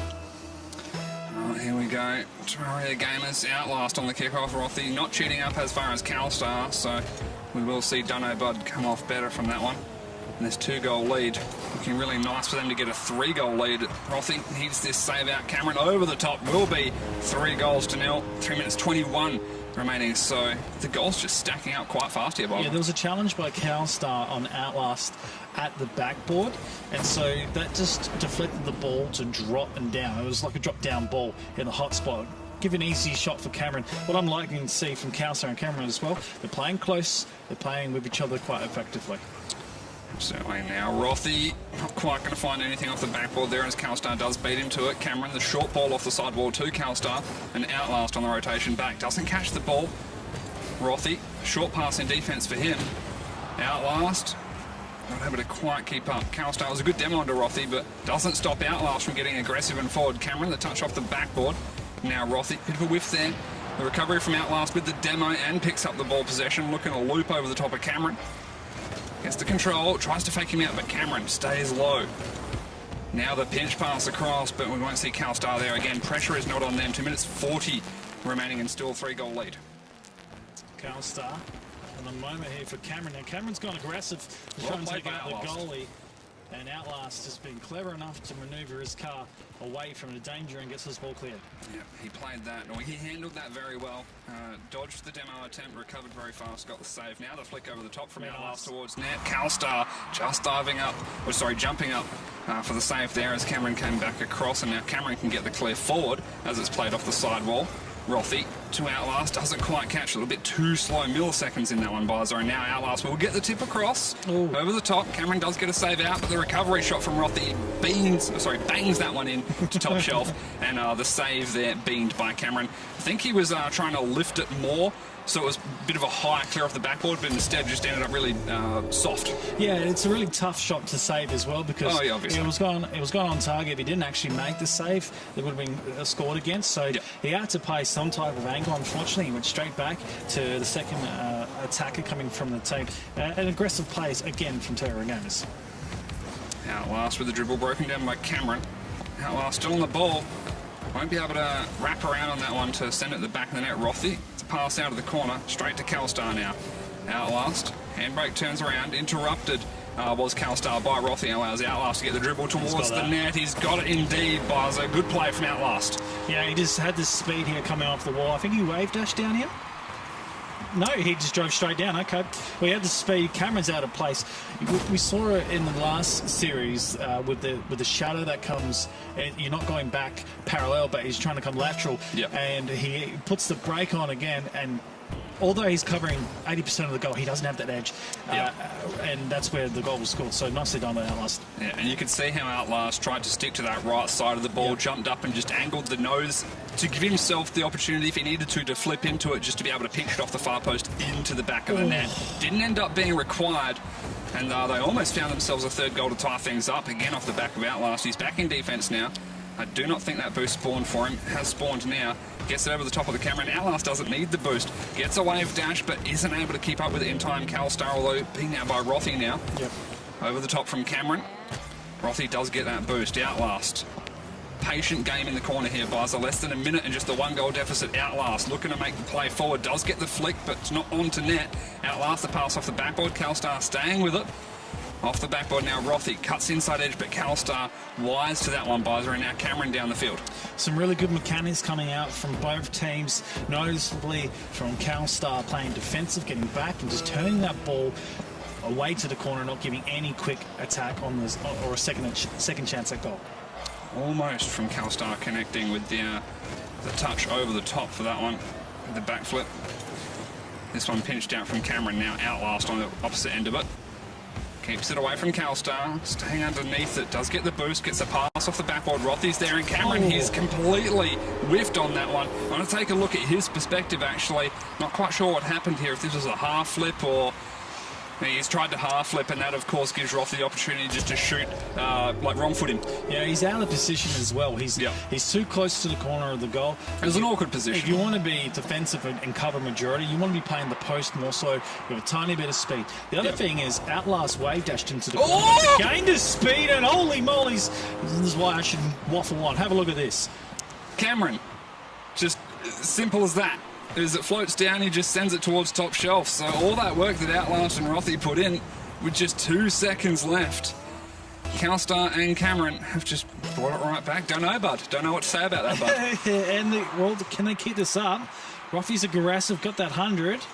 You have to play this. They've got to play back defensively here. This is going to come down. So Rothy is keeping it up. Cameron wants it down. Rothy, it's right in front of his nose. And Dunno, bud. They will pick up game 1. The celebration is there from CalStar and Cameron. So a really good start for Dono Bud, and it was really interesting to see how they just took charge at the start. Terraria. Terraria. Yeah. I'm struggling with it today. We know With Buzz the is chat. chat. We know. They were able to bring that back, but then it's Donabud just got over the top in the end there. Some really good plays by Cameron, and also Cowstar, the mechanical use, just playing really defensive, shadowing really well. So this game definitely picked up a notch. Absolutely, of course. Quick look at the stats there. It's a total of 12 shots from Dunno Bud, only a total of 6 from Terraria Gamers, but Yep. they stayed in it. Total of 7 saves for them, only 3 for Dunno Bud. Still quite an even game. It's just that goal right at the end from Cameron and Calstar. It was so close to going overtime, but with 2 seconds left. You hate to see it, but that's how it goes sometimes. You don't want to be behind in the last minute, because then you're playing that chase-up game, and it's just extremely difficult. So I think they've got a scope of their opposition right now. Yep. And they're going to bring it in the second game. We might see a reversal in the series. We could Or do. a tied-up series more so. Yep.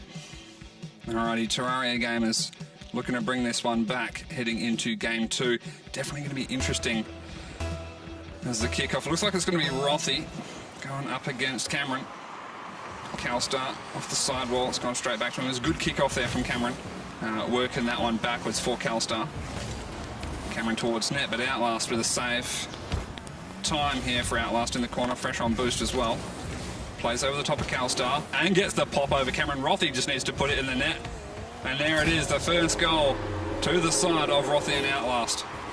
Well, that's the start that we'll be looking to try and achieve here. They go aggressive. Outlast knows that one's going to go in, and Rothy does the work.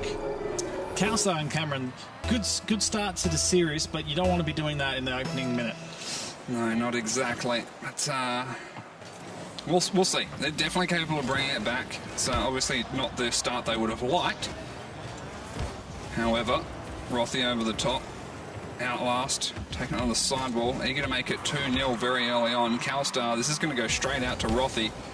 Does get a banger of a hit up into that corner. Cameron, this is dangerous. Calstar, he's whiffed as well. Outlast will grab the boost and Rothy will turn into it. I think that whiff was enough to make the opposition think, well, I've got to go back defensive anyway. I'm not going to attack this ball. Yep, so it has worked out there for Dunno Bud. Outlast, doing really well with the dribble plays so far today, Bozza. Off the ceiling now. He's been looking for this for a while and unable to connect. But one thing I also noticed as well, with Outlast, when he goes for those plays, he's generally got Calstar countering him. Yep. Most of the time, he's not going to be able to make a play off that. Off the ceiling, Rothy. Plenty of time here, although Outlast demo. Oh, and Demo Calstar, King! the double demo. It's an open net. Cameron, has he put it on? It's off the post. Calstar won't be able to get the shot through Outlast as he was in front of the ball in time. Calstar off the backboard. Outlast, this is dangerous. Cameron will beat Rothy to it. Never mind, Rothy is there for the 50. Looked like he wasn't going to be got able up quick. He did. It was a very fast jump. Yep. And Cameron had a bit of hang time, but just having a look at Calstar and how he worked that double demo, he is known for connecting almost 100% with his demos. So if he wants, he'll make it happen. Outlast, I think it floated a little bit too high for him to reach that one, so he just bailed out, dropped back down, get back in defense. Rothy here with him. Outlast is going to grab the boost, and Rothy now off the sidewall. Gets the pass to Outlast, but it's too close to Cameron. Good play here from Outlast. Knows the pace of the game, knew where Cameron was going to put that ball. He'll grab the boost, can challenge Calstar here with a 50 maybe, although Calstar's stuck in the shadow already. Outlast won't be able to get a pass out to Rothy as Cameron comes forward. So good aggression, good challenging so far from Dunno Bud. We need some more control from Terraria Gamers right now, because they seem to be getting the ball given away a little too much. Here's Outlast with a flick over the top. Calstar, what a save!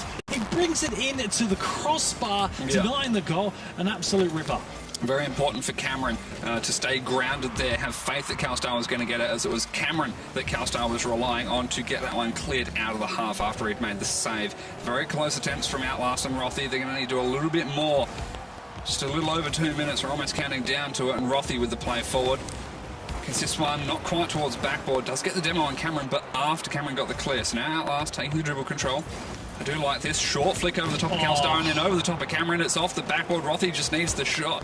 And he's done it again, Bizer. It's off the post. That's twice now for Outlast and Rothy that they haven't made that count. That is going to come back to haunt them, I think. Yeah, I'm just slamming my head against the table right now. In fact, I think Rothy will be doing that, but you got to forget about it. You got to get back to fence. Yep. Work out a strategy going forward. Kelstar's going to have an attack, and well, I think Cameron got aggressive on the defender and hit him out of the way here. Yeah. There we go, the demo to Outlast from Cameron, and then just interrupting Rothy. Yeah, does there get you a go. bump on him. And as I said, that whiff from Rothy has come back to haunt them. And Kelstar and Cameron, they tie it up with 1:29 remaining as we head into the third kickoff of the game. Kelstar now ignores the boost, makes the 50 work, but Rothy will beat Cameron to it. Outlast, deep in aggression, gets a pass down to Rothy, but there we go. Cameron's going to chase this one all the way down to the backboard, already up in the air, wants the pass out to Kelstar. He has got a touch. Kelstar's there, but he was too far on the right side to be able to do anything with it.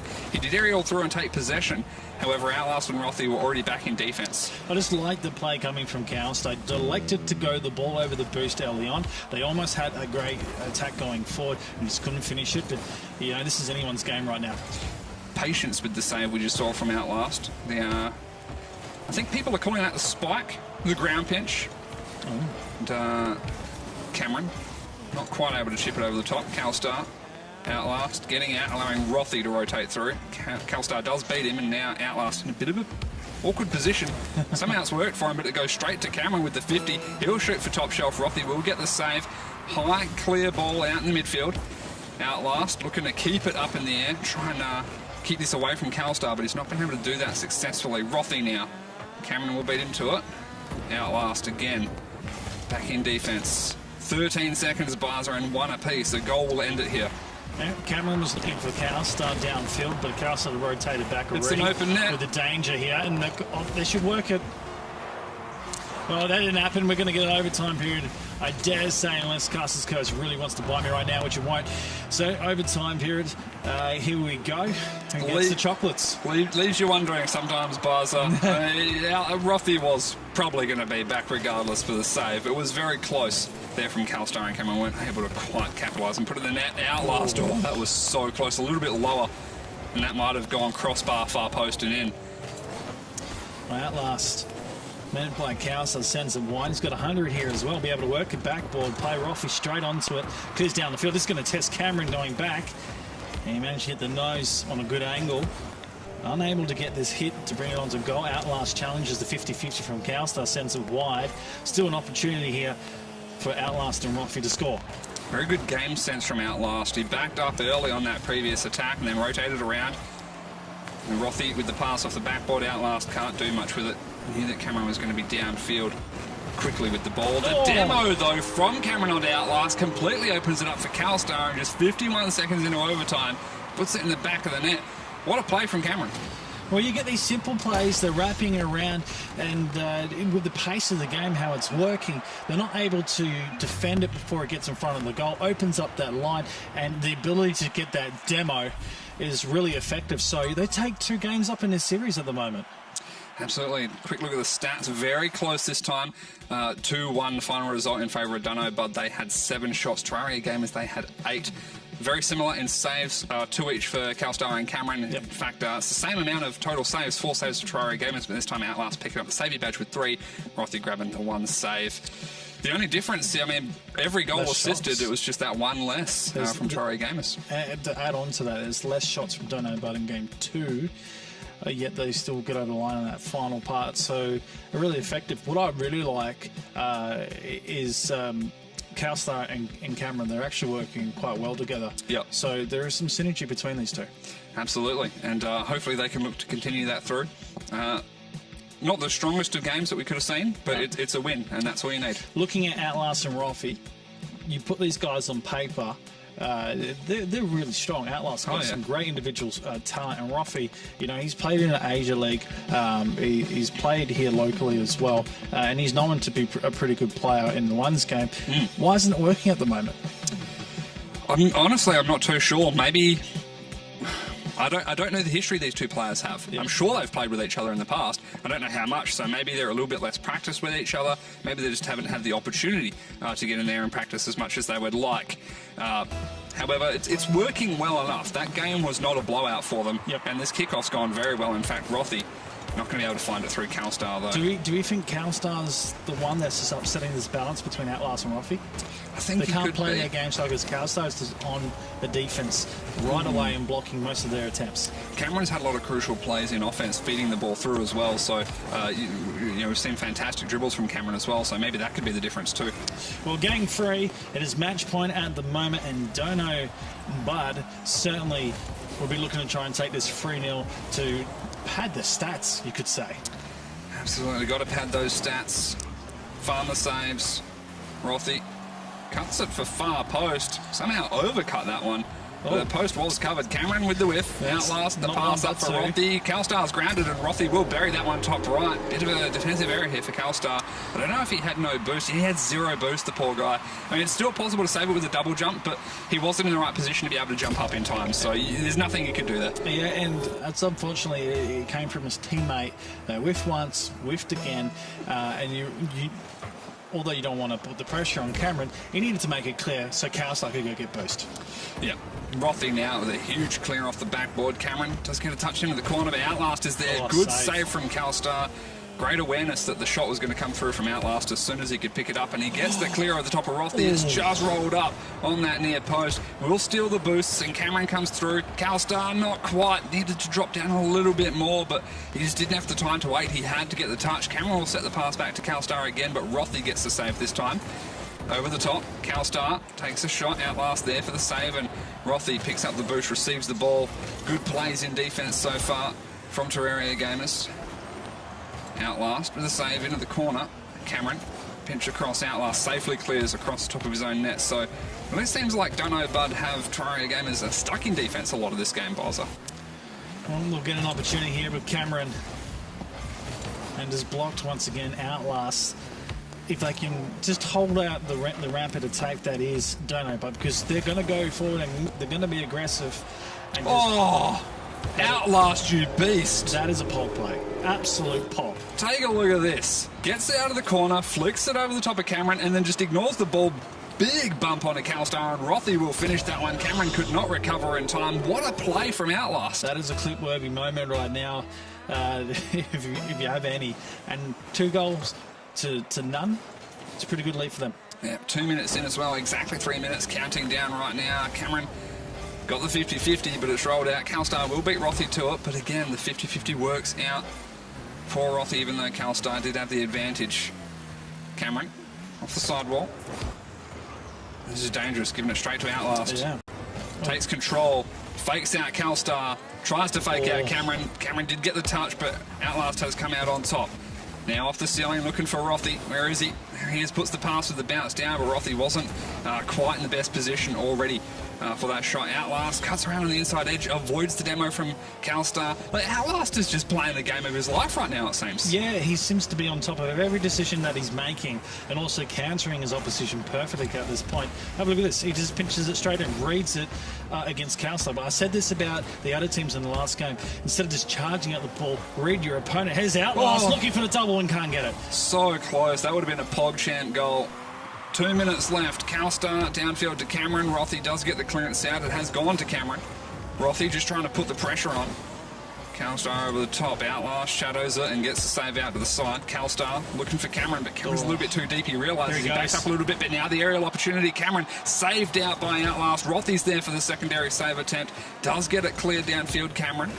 Cameron's position had to be another backboard play instead of a soft touch. He knew bringing that down, it probably would have been saved, so he had to go backboard again and make the players jump too far away. Yeah. Oh, here we go. Cameron, pretty back in defense. Outlast looking to challenge. Somehow Outlast is keeping up with this one, gets another touch. CalStar made him think about it as well. He's got this ball downfield. Rothy turns around, saves into the corner. Cameron, not quite going to get on the back of that one. Rothy and Outlast, 2v1, never mind. The demo onto Outlast, sorry, onto Rothy, but Outlast has an open net to just flick into as a result. Yeah, the momentum has changed between both of these teams. Outlast was restricted in the last game. We're not seeing too much from Rothy. He's just playing a consistent game on behalf of his team. But Outlast, you said it yourself, he's playing a game of his life. He stepped it right up. Sorry, I've just noticed Outlast's picture, and perhaps not the most appropriate thing to have, but Okay. yeah. I'll give you a look there as we see him pick up his 4th goal. And there you go. I mean, Can't say much more. Yeah. Can you? Don't know, bud. Yeah, don't know, bud. A minute, 2 seconds remaining, and 4-0 up. Terraria Gamers right now. Could I always say Outlast has always been controversial. Yep. Yep. Yep. I don't think Dono Bud are coming back in this one. So Doesn't look like it. no, they do get a goal here. Never A mind. chance. Yeah. Caster's curse, Calstar. Oh, Fed finally. through by Cameron. Oh, wow. Feels bad, man. Well, fair enough. I mean, it is slightly over 4 minutes in, and then they're just picking up the goal. So I see where you're coming from. Game 1 went much better for Dono Bud than we're seeing here in Game 2. So It's tightened up. It was a 4-3, so there was a lot of goals scoring for Dono, but now they've got the one at this point. So it's tightening up for them, and they had 2 in the second game, so they need to get a little bit more aggressive here and counter. Again, the demos come into play last round from Calstar were really effective. Maybe go back to that. yeah, Rothy, who's definitely been playing more of a supportive role this game round. Cameron will find that shot through to the far post again. Rothy just couldn't quite make things work in the corner here. Bit of a misplay, just gave it towards Cameron, and it was an open net. Outlast was never going to be able to rotate back in time. So issues we have here arising for Dono Bud is time. Can they get it? It's possible. With a lot of time, it's unlikely to happen, of course. I think what we'll see right now is Outlast and Rothy just look to tighten up defence a little bit more, at the same time control the midfield game, make sure they don't let those loose balls go out of their favour. Outlast now off the sidewall. Air dribbling it towards, almost finds top left, but with the seconds ticking down, it does look like Terraria Gamers have done enough. Rothy, chip over the top, puts it on the ground. Never mind, he's going for the goal. Outlast. They can't lose, so you may as well keep it up, see if you can go for another goal, but it looks like it will touch the ground in the back corner there. Oh, what do you reckon, Bozza? Got a game on their hands. They've got the first in the series, but they were able to restrict Cameron and Calstar in the way they were playing. And Outlast, he finally, like you said, you referenced, he's having the game of his life right now, and he's starting to work the mechanical skill into the game where he can't really get counted.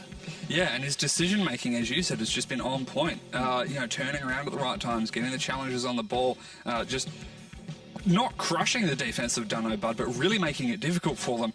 Credit to Dono Bud, they didn't let every shot go in. I mean, we see a total of 11 shots from Terraria Gamers. Only 4 went in. They did pick up 5 saves, quite even there as well, with Terraria Gamers picking up 5 saves themselves. And a couple key misses on the point of Dono Bud when they really need to convert most of these chances here. They know they've had a really good start. See if you can finish off now, because the last thing you want to do is let Outlast and Rothy come back in a reverse sweep. Well, moving into game 3.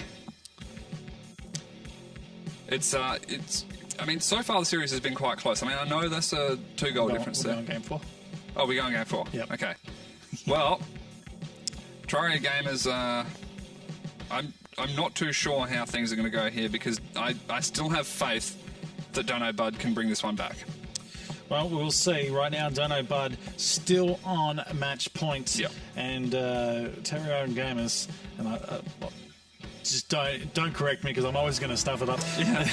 They need to continue their run right now, because they're literally on fire. Well, they require 2 games back to back, and if they can make the next 2 games go like the one we just saw, fantastic stuff. However, as I said, I have faith that Calstar and Cameron can bring this one back. They just need to focus a little bit more on defence. Their offence was largely shut down for the most part in that previous game, but already they're aggressive in getting into a buzzer. So I'm not sure whether Cameron and Calstar have a flip reset in the mechanical repertoire. If that was a play they could bring out, it would certainly surprise Outlast and Rothy. Absolutely. we haven't seen, we've seen a couple attempts with flip resets. I don't think we've seen a successful one yet today. Rothy, high ball, sealing and down, it's on target. Calstar does get in the way, Outlast will pressure with the shot, but Cameron dives for the save. Grabs the boost, has the ball still as well, Outlast. Calstar now, boost and ball in the corner. Rothy might beat him to this, he does. Puts the shot on, but it's just off that top bar. So close yet so far. We are outside of the first minute of the game and still 0 apiece here, Bizer, although it's looking pretty close for Cameron and Calstar in offence. Yeah, different contrast compared to the first game where we had 3 goals scored in the minute, so they're actually doing really well to hold each other up, both of these teams. Yeah. And it's going to come down to a bit of pressure, who makes taking defence. Here we go, Cameron. Outlast, chip out to the side, trying to recover on the backboard. We'll get a big clearance out. Cameron, good read on that one, grabs the mid boost as well, off the sidewall, looking to get a backboard pass. Calstar's there, he's got the demo to Outlast as well, and Calstar finds it far post. Good play from Cameron and Calstar here. The ability from Calstar to actually find the right angle to hit this ball. He almost hit into his own teammate here. Watch this. That's super close. Cameron's like boost and out. You know what? Batman built flat car, probably would have gone off the top, doinked in. Yeah, it could have. Yeah. Found the right angle, yeah, certainly. Off the sidewall, Calstar won't reach that one. Outlast does end up coming through to beat him. And Rothy, not quite the open net, but Cameron's dive for the save was just a little bit short, so already tied up for Outlast and Rothy here. Yeah, just a bit of speed that I expect Outlast and Rothy to bring to this game, and they get into the position to make the goal. And it's a really quick counter as well, compared to having the grind of the first minute, no goals, Dono scoring, and then straight away countered. So Cameron now floats through, gets the backboard. Outlast playing the patient game here. I don't think he has much boost. I don't think he has any. He will pick up the boost in the corner now, though, and he can aerial for this one. Does beat, I believe that was Cameron aerialing through. Calstar on the rotation back. Outlast off the backboard. Rothy has already rotated a little bit too far back, so won't be able to capitalise on the open net, but can make the pass happen again. Cameron pulls this one out. Outlast, good handbrake turn into the boost, wraps around, but Calstar beats him to the ball. So back in defence it is. A little over half the game remaining, still 1 apiece here, and the pace of the game has almost slowed down a little bit as well, Buzzer. And taking a little bit of time to calculate where they want to go and how about it. But it's also Alice and Rothy locking that in the 50, so that it had to slow down for defence. They couldn't really move as quickly as they want to. Outlast demo attempt on Cameron just gone wrong there, but luckily Rothy was able to make the save. Calstar was doing all he could to interrupt Rothy's defensive saviour attempts there. Rothy over the top. He's had faith that it'd go in. He didn't follow it up. Cameron ended up making it back in time for the save. Rothy, that could have been the second goal. The touch as well coming through, it was just a little a blip, if you want to say, up in the air, and that's why the speed wasn't there. Outlast was so close to getting a banger of a backboard play there, but not quite. It went wide to the right post. But here we go, Calstar, fresh on boost. Just over 1:30 remaining, the save made by Outlast. Out to the side, Outlast again will jump up for the save. Rothy's just sitting on that near post. Cameron, the high ball, Rothy needs to aerial for this, gets onto the backboard, and we'll just ignore what happened to Rothy there. Outlast recovers into the corner and he'll get the defensive play out. The flick over the top, Cameron. Rothy almost crept forward a little bit too far. Cameron could still put... He did need backboard, and Rothy knew exactly what he was going for as well. Jumped up and denied it. Yeah, it was interesting. Rothy's play before Outlast off the ceiling. And Cameron's there to make the save. We're finding the players putting themselves in super awkward positions on the goal line. It's maybe a little over rotation or second, third efforts that they're not accounting for from the teammate. Good save there from Outlast. And we've seen him try and put in more and more of the clip-worthy plays. That demo is going to open the net up, though. As you said, well played to Cameron. Calstar comes through and finds the open net. Just 43 seconds remaining. And this could be it for Terraria gamers. Take note if you're playing in this tournament, ladies and gentlemen. You know, we haven't seen many players come from the other teams where they bring demos into it, but Calstar and Cameron have been consistent throughout the entire series, and that's what gives them the lead right now. Very close from Rothy there, almost tied it up, but Cameron with the save to deny things. Outlast. The dying 30 seconds of the game to keep themselves alive in this series. Rothy will come forward. Off the backboard, Calstar, big clear. It's exactly what the side of Donobod want to keep up. Keep these clears downfield, keep the defence strong. Outlast has beaten Calstar, just Cameron to beat, looking can't for have much boost Rothy. here. Gets the pass across, never shoots far post. Never mind Rothy, he wants the goal, but maybe the pass was the correct option there. Rothy was waiting for it, and we could see this game just go to Dono Butters. Calstar's like it. going to sort of manoeuvre his way into it. So Dono Butter going to take the game, and well, just not enough time for Outlast and Rothy. Unfortunate stuff there for Terraria Gamers, but of course, Dunno Bud, they've done enough in this series. They take it in Game 4, Bizer. Very good effort to them as well. Was still a close game. Yep. And Rothy and Outlast, we put them down as number 2 for the tournament. They got a little bit of trouble with Calstar. I would say Cameron's played a really consistent game, but Calstar reading Outlast, definitely a pivotal point in the series. Absolutely. We did expect these two teams to be quite evenly matched as well. So, before we started the stream, in fact, Buzzer and I were discussing it, and it was almost a bit of a struggle to decide who we're going to put as our pick for second, third. First, we're always going to pick Fluke and Smiths. Yep. Bias, maybe, I don't know. But Fluke and Smiths are definitely powerful players. I'm not saying anything. No, I think they deserve to be at that number 1 pick, and they've certainly proved today that they're ready to go for it. This isn't the end of things, of course, for Terraria Gamers. Of course, it is the loss in the first series that they weren't exactly hoping for, but they can certainly bring it back later on. We should really check the ladder and progress of, because we're 3 rounds now. It'll be really good to see where everyone's sitting. So we'll update you guys in the next game with that. But before we go to the break, I just want to do a quick pimp out for our GoFundMe that we're fundraising for the finals for the players. So, guys, if you want to contribute and you're enjoying this tournament, you can contribute to the GoFundMe. I'm sure one of the admins will post that in chat very soon. We're going to take a quick 5 to 10 minute break, and we'll set up for the final game of the day. We'll see you right after this.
thought you were bang.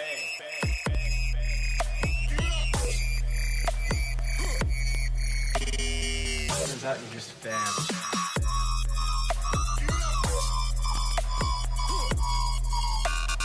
What you got to say about that, mate?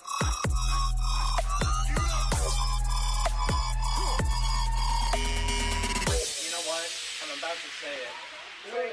Say it. I don't care that you broke your elbow.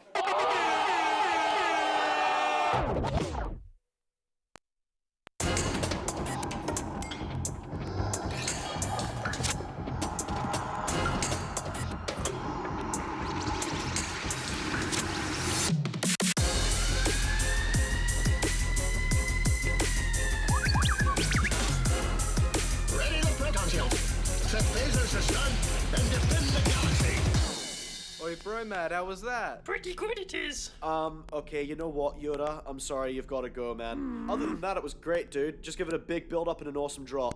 You got it.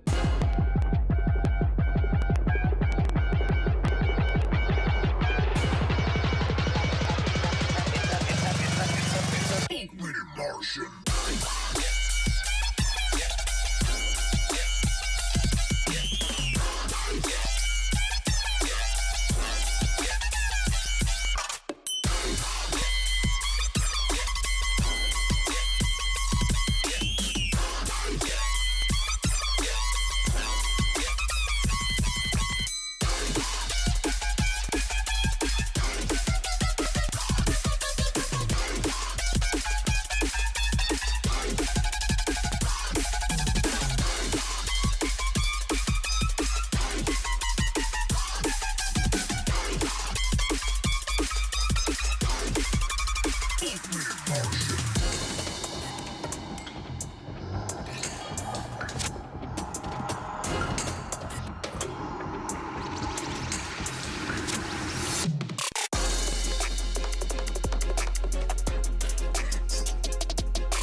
Okay, so, what now?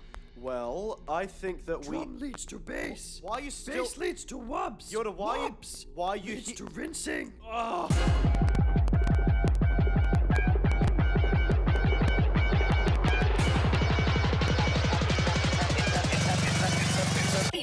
Martian.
Welcome back to the knockout tournament, and we have a final game going ahead very soon. But before we go there, we've got some formalities.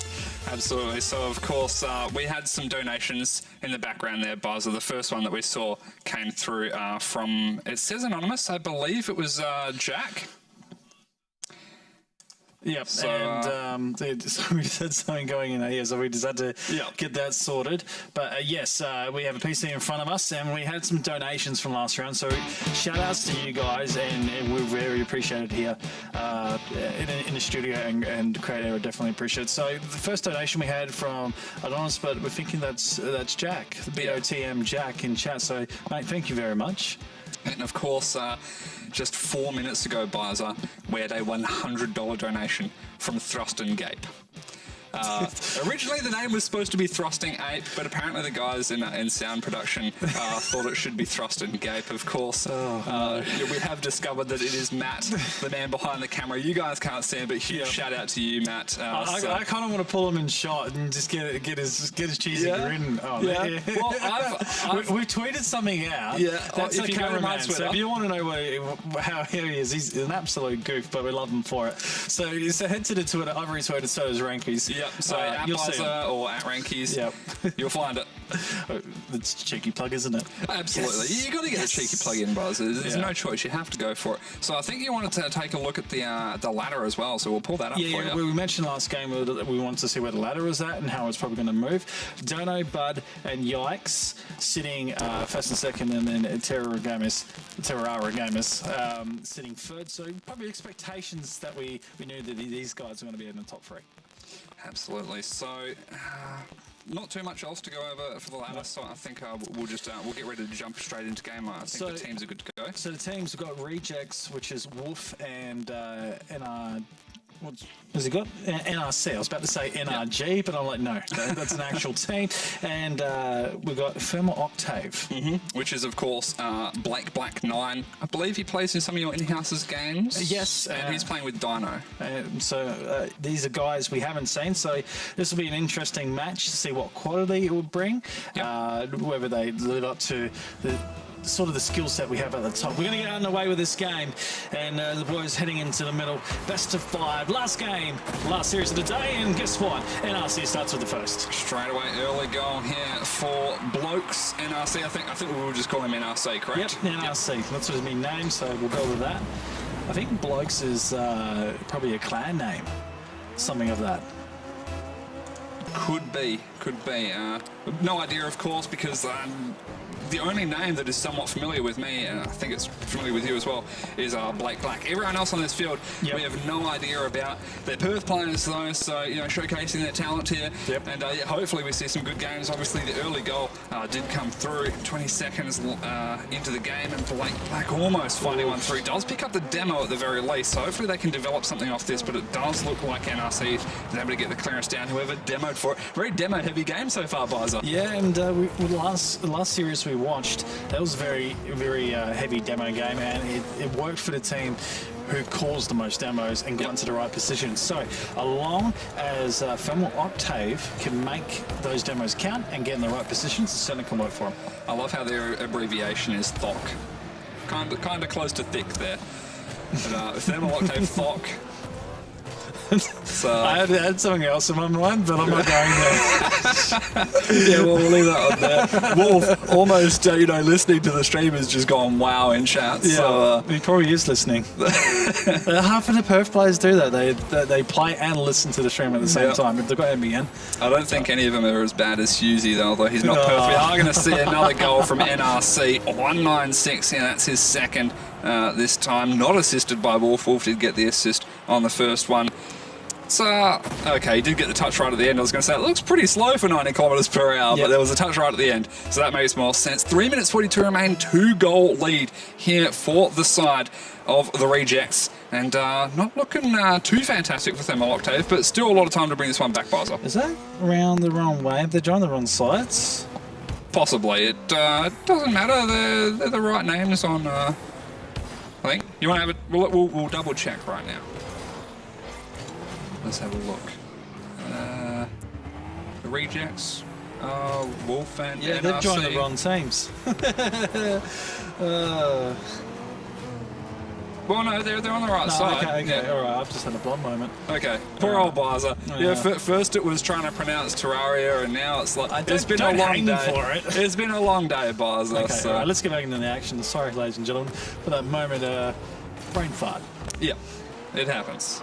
Oh, Blake Black almost up in the air for a shot on there, but not quite. A little over half the game remaining. NRC, that pinch out. Wolf, a bit slow to get to this one. I'm surprised Dino didn't come through and take a crack at the goal, but he has come forward now. Almost demo by Wolf.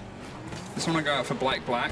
Aerial's up. Sends a shot through. Good save from NRC. And Dino gets a good touchdown for Blake Black to handbrake turn onto, which he has. Although the pinch over the top from Wolf. So, not looking too fantastic here for Thermal Octave, but they're still in it.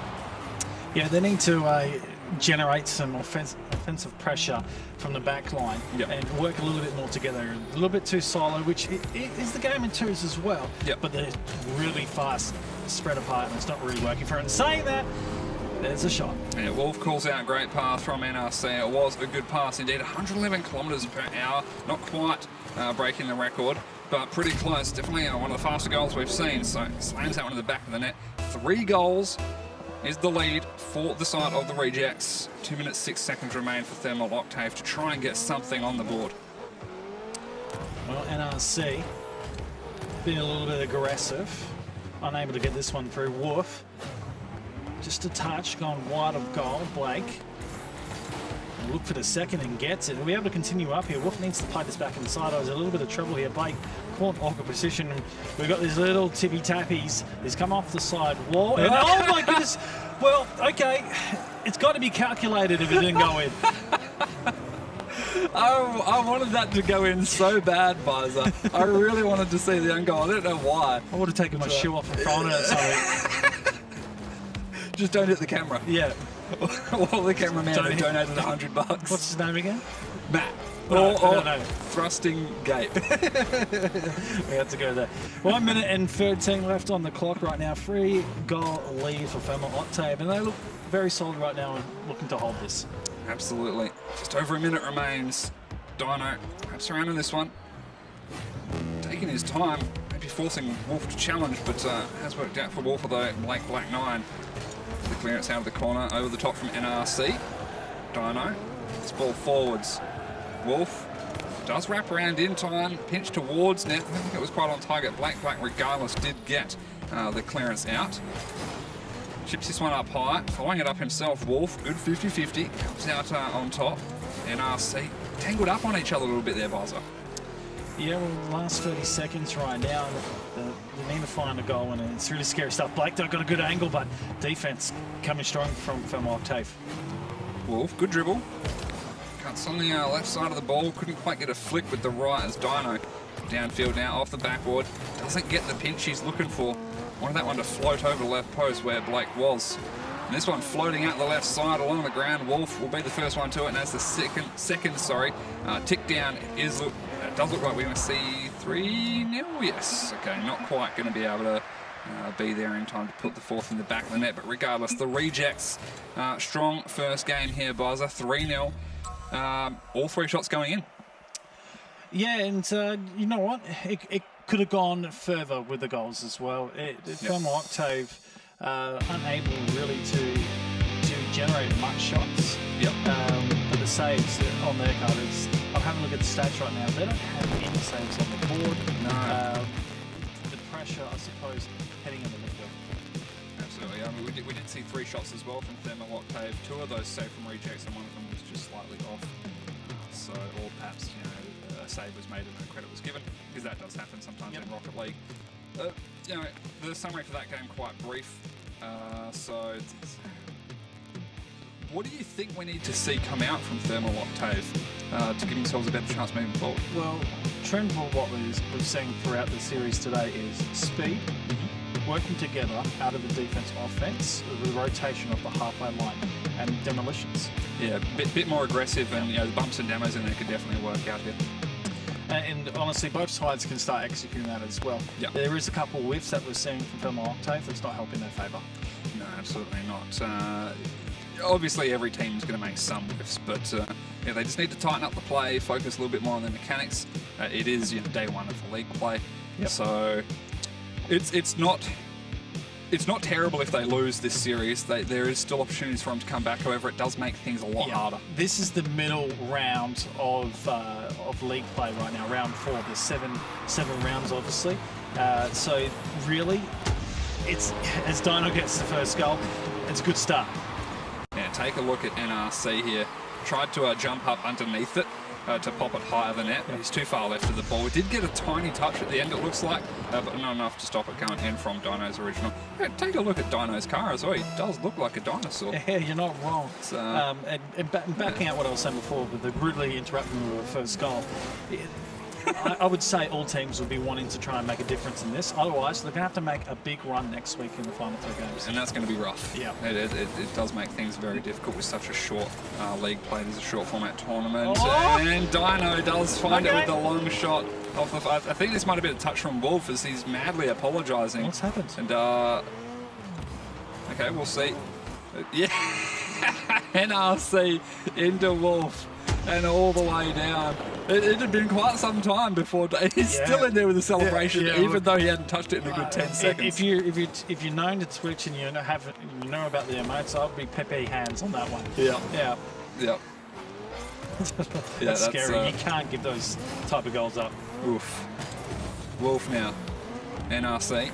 Wolf wrapping around. Could be the goal here. It will be. Quite a slow shot, but Wolf calling out a nice block. I think there were some bumps in here by NRC. We'll take a closer look. He does get a little bit of a nibble on Dino and then bumps Blake Black out of the way as well. NRC, that's the clutch play with that bump, because it would have been blocked up and that ball would have been down the field. Really aggressive what we're seeing from from NRC and Wolf being the rejects, and it could go against them as well. But I suppose they need to be if they want to get themselves back in this game. Absolutely. Dino now. Both himself and Wolf whiffing that one. NRC. Thermal still standing slightly stronger in defense, but it feels like it's all falling apart. NRC, can he find it? He will.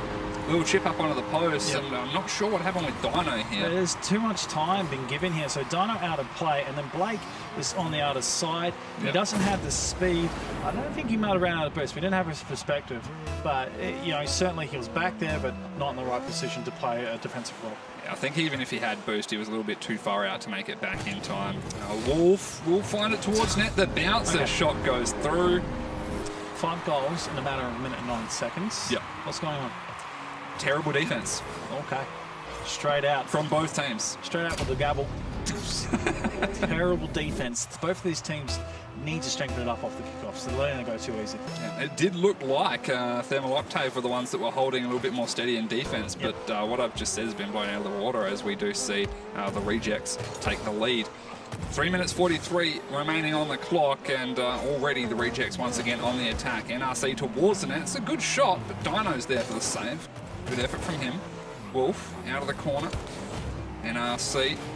Wolf backs up for some boost. NRC just trying to keep away from the defenders. Blake Black with a huge clear downfield. Wolf floating for that one. Sliding on the side of his car. Somehow got the save as well. NRC. Okay, throws it out to the side field. Just wanting to take a little bit of a breather there, it seems, by zone. They are in the lead, so the better they can play in defense and just sort of play keepy-offs might benefit them. Well, take the time away from any opponent on your team, and it's beneficial for you. Wolf playing a bus role, if you could say, in a defensive end. He should be in the Merc there. I do get the feeling that Blake definitely could have played that shot better. I think we should have seen things tied up there, but credit to Wolf.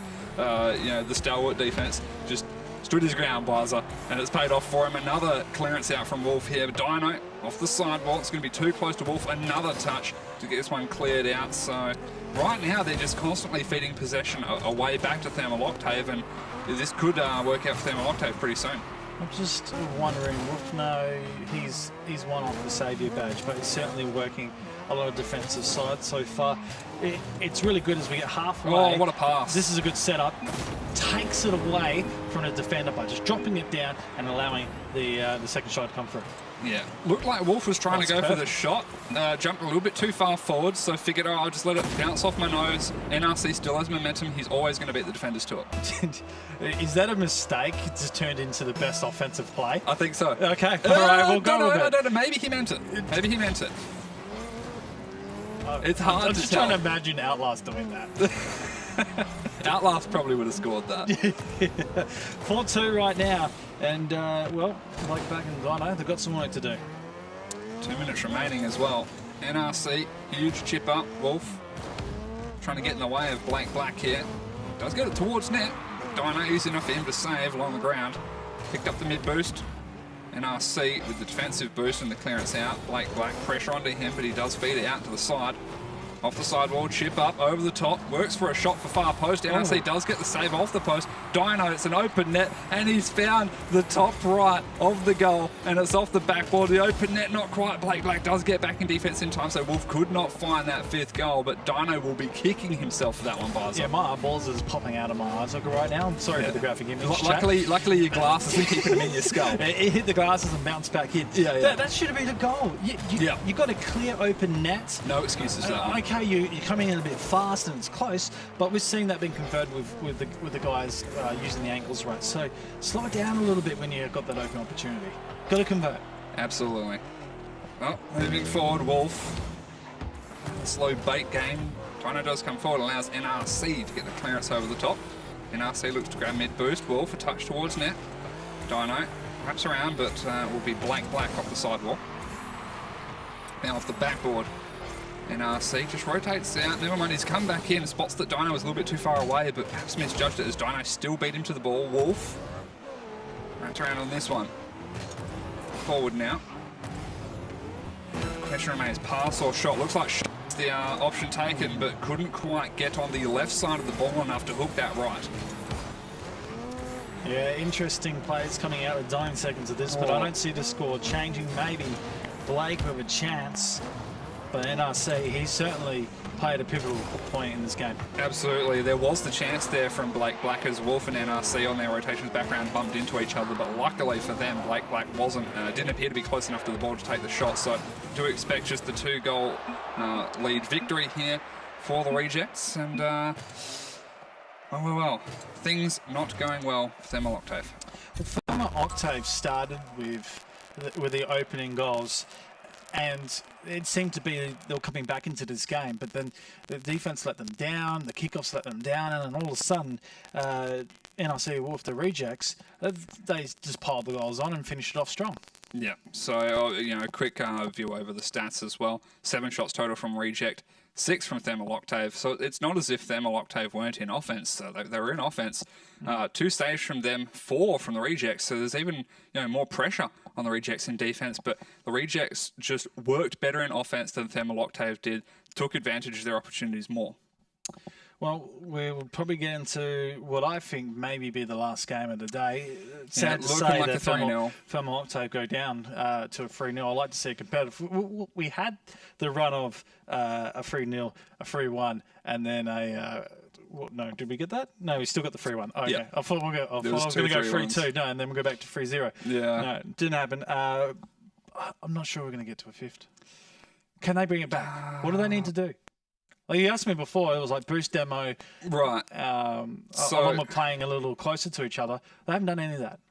No. Thermal Octave need to work on both defense and offense, whereas Rejects, I think, just need to mainly work on offense. They're stronger in defense so far. So hopefully Thermal Octave can pick up the slack and move forward, but the Rejects looking much stronger so far. Well, game number 3, we're jumping right into this, and hopefully we can see Thermal Octave bring themselves back in this game and get it alive in the series. Kickoffs have not been going too well for them either. It seemed like a bit of a trend. Wolf, good touch here. Bounce over the top. It's actually on net. NRC wasn't able to beat Dino to it, so Dino does get the save. Wolf towards net again. Not quite an open net. However, Blake Black again should have made that save. Now, I think the Wolf's a little bit of credit here to Wolf here. He's just waited and turned the nose, saw the line because his angle was he was aimed at Blake. He also had the ball in vision, so he knew where it was coming from. Turns the nose at the end and shoots it before Blake can get there. So although you want him to save it, he was probably never in the chance at that one. Yeah, I'm not saying it was easy, No. but it was definitely possible. NRC with the clearance out to the side, and Blake Black on the aggression now. NRC picks it up off the backboard, throws it forward. Wolf, boost. Not quite the ball yet, but Dino has conceded. Great backboard pass from Wolf to NRC. He does put it on net. Nice little touch here. Not the fastest goal, but some style here. Yeah, he's worked I believe, the underside of the car here. Oh, no, I thought it was an underside. He's literally turned the car on a 45 back in. He inverted and got the shot on. Very clever. Yep, controlled his boost to make sure that he got the nose on it, and yeah, just catches it on its way down and lobs it high. That definitely works out. Inside the first minute, 2 goals is the lead for the Rejects. Blake Black. This has gone too well. We got it forward, but Dino can't be there. He needs to be back in defense so far. Wolf.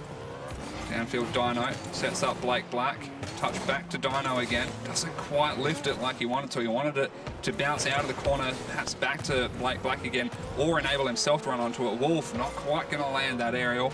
It's close. Blake Black. It's actually an open net. All he needs to do is put it on. Yeah. And he's beamed it onto the crossbar buzzer. That's unfortunate. I'm going to take a seat here. Game 4, I think fatigue's starting to get into the point for the players as well. Yeah. You've got to convert your opportunities of goal. And when you can't 2 goals down, the pressure just bounces. Yeah, it's rough. But look, there's still time. 3 minutes, 10 seconds, only a 2-goal deficit. We've certainly seen bigger comebacks in the past, Pfizer. It's not looking terrible for Thermal Octave, but with their backs up against the wall, one would imagine that morale will be quite low for them as well, so that's definitely not going to be helping. Well, NRC and Wolf, a combination that we didn't know anything about at the start of the series, looking very strong at the moment. Meantime, Blake brings one inside. NRC hasn't cleared, and Wolf just gets there in a nick of time as Dino was coming in hot. Blake Black with that pinch out. Dino. Going to be Blake. Going to backflip onto it, but NRC wins the 50-50. Will steal that mid boost from Dino. Dino can get aggressive though. Runs it off the tyres into the corner. Takes a lot of momentum off of Wolf. Blake Black to beat. Does beat it over the top of him. Now NRC looking for a pass out of the corner. Blake Black. Dino rotates back. Seems like awkward defense as well so far. It's the pass to Wolf, although Blake Black had enough of an angle there. Yep. Wolf, saying sorry, he recognises that he could have shot that, but it was quite fast paced, the rate of play that he flipped in at. Yeah, you speak about the angle of Blake, and that should slowly roll in, and Wolf will be credited for the third goal on the team. This is great pass forward from NRC. A little bit scary for Thermal Octave. Yeah, absolutely. Scary is definitely an appropriate word here. 1 minute 59, rounded up to 2 minutes left, 3 goals down. Again, still possible. However, as I said, morale is going to be quite low for these guys, so that's certainly not helping. And so far, 4-0. Okay. I'm just going to stop what I was saying. This is not looking good at all anymore. I don't think I can say anything that's going to help these guys out. Is there a word for the rejects winning?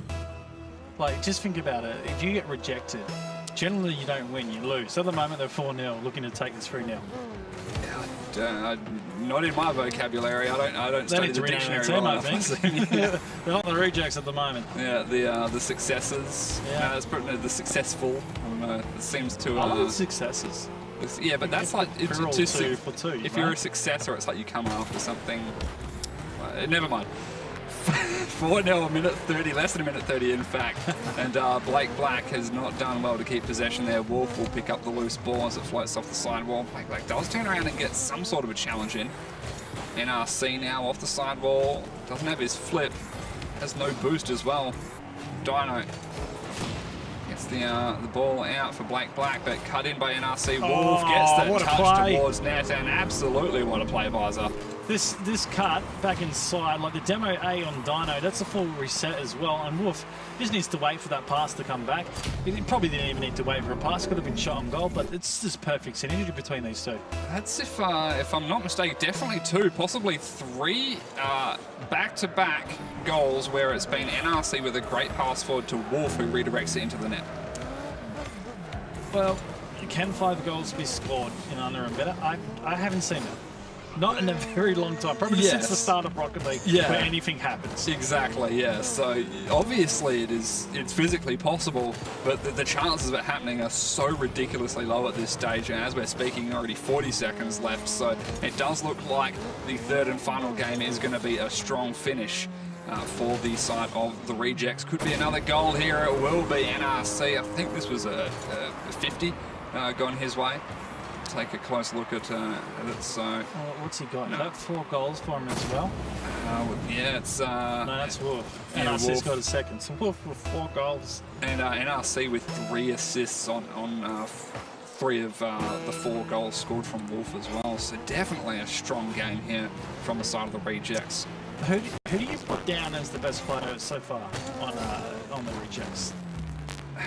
They're honestly, pretty close to my mind. I'm looking at NRC, to be honest, but Wolf's had a blinder as well. Yeah, so, I mean, Wolf has picked up the goals, but they've largely been set up by NRC, and now he's just scored a few goals himself. So, yeah, I'm going to say I think they're a good pair. I don't know if one's necessarily better than the other. If you held me down, with hammer and nails and say, Rankies, pick one now, or it's going straight through your hand or something, I would probably pick NRC, but not by too much. I think Wolf is there with him.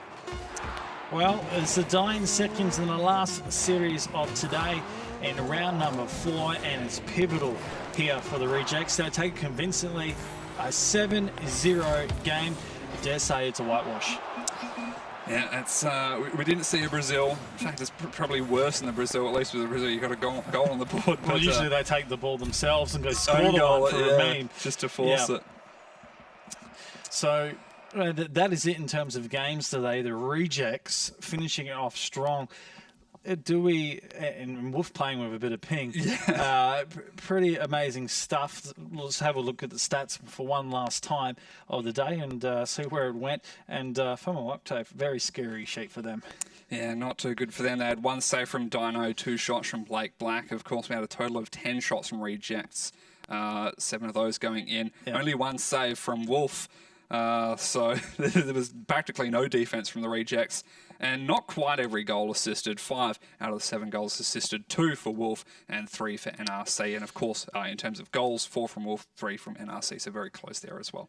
A lot to work on for Firma Octave. The rejects potentially working themselves into 4th position on the ladder. We'll have a quick refresh and have a look at the ladder, I suppose, while we're here. Yeah, let's get that pulled up. But also, I want you to think throughout the day, for the games we saw, who was the MVP of the stream games? Oh, MVP of the stream games. I'm tossing up between Cameron from Dono Bud and Smith from Yikes. Right. Okay. All right.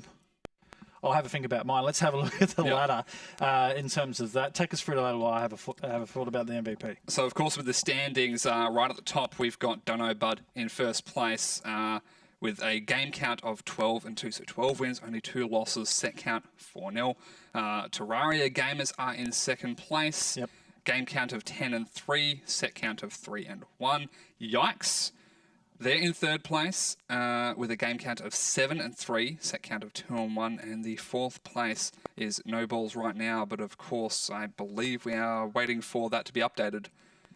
Yeah, okay. Well, you can all check that out by going to the Smash GG bracket, which will get the admins to post for you guys, and you guys can find out the results. Shout out to everyone that contributed as well to the GoFundMe. That's still open, and we're still taking donations towards that to the finals. So, guys, if you want to contribute, you're more than welcome. $220 in there right now. After the first week only. After the first week only. The guys who are registered and are part of this could potentially be walking away with that. So that's pretty good money. The maximum target, I believe, was $800. $800. So that's the maximum target. We can get that. My MVP, I'm going to have to go with Smith. Okay. Yeah. I am leaning towards him myself. People are going to call me from biased. Yikes, ladies and gentlemen. People are going to call me biased because I'm quite fond of Smiths, but I still am very impressed from Cameron. Along with CalStar, I've not seen him too much myself, but I think he fit in very well with CalStar, so big ups to Cameron as well. Well, this has been a big day of action. We have 3 rounds as of next week. Same time on Saturday here at the SAE Studios for the Knockout Tournament by Create Error. I'm Bizer. This is Rankies. It's been an absolute pleasure, and we'll see you next week.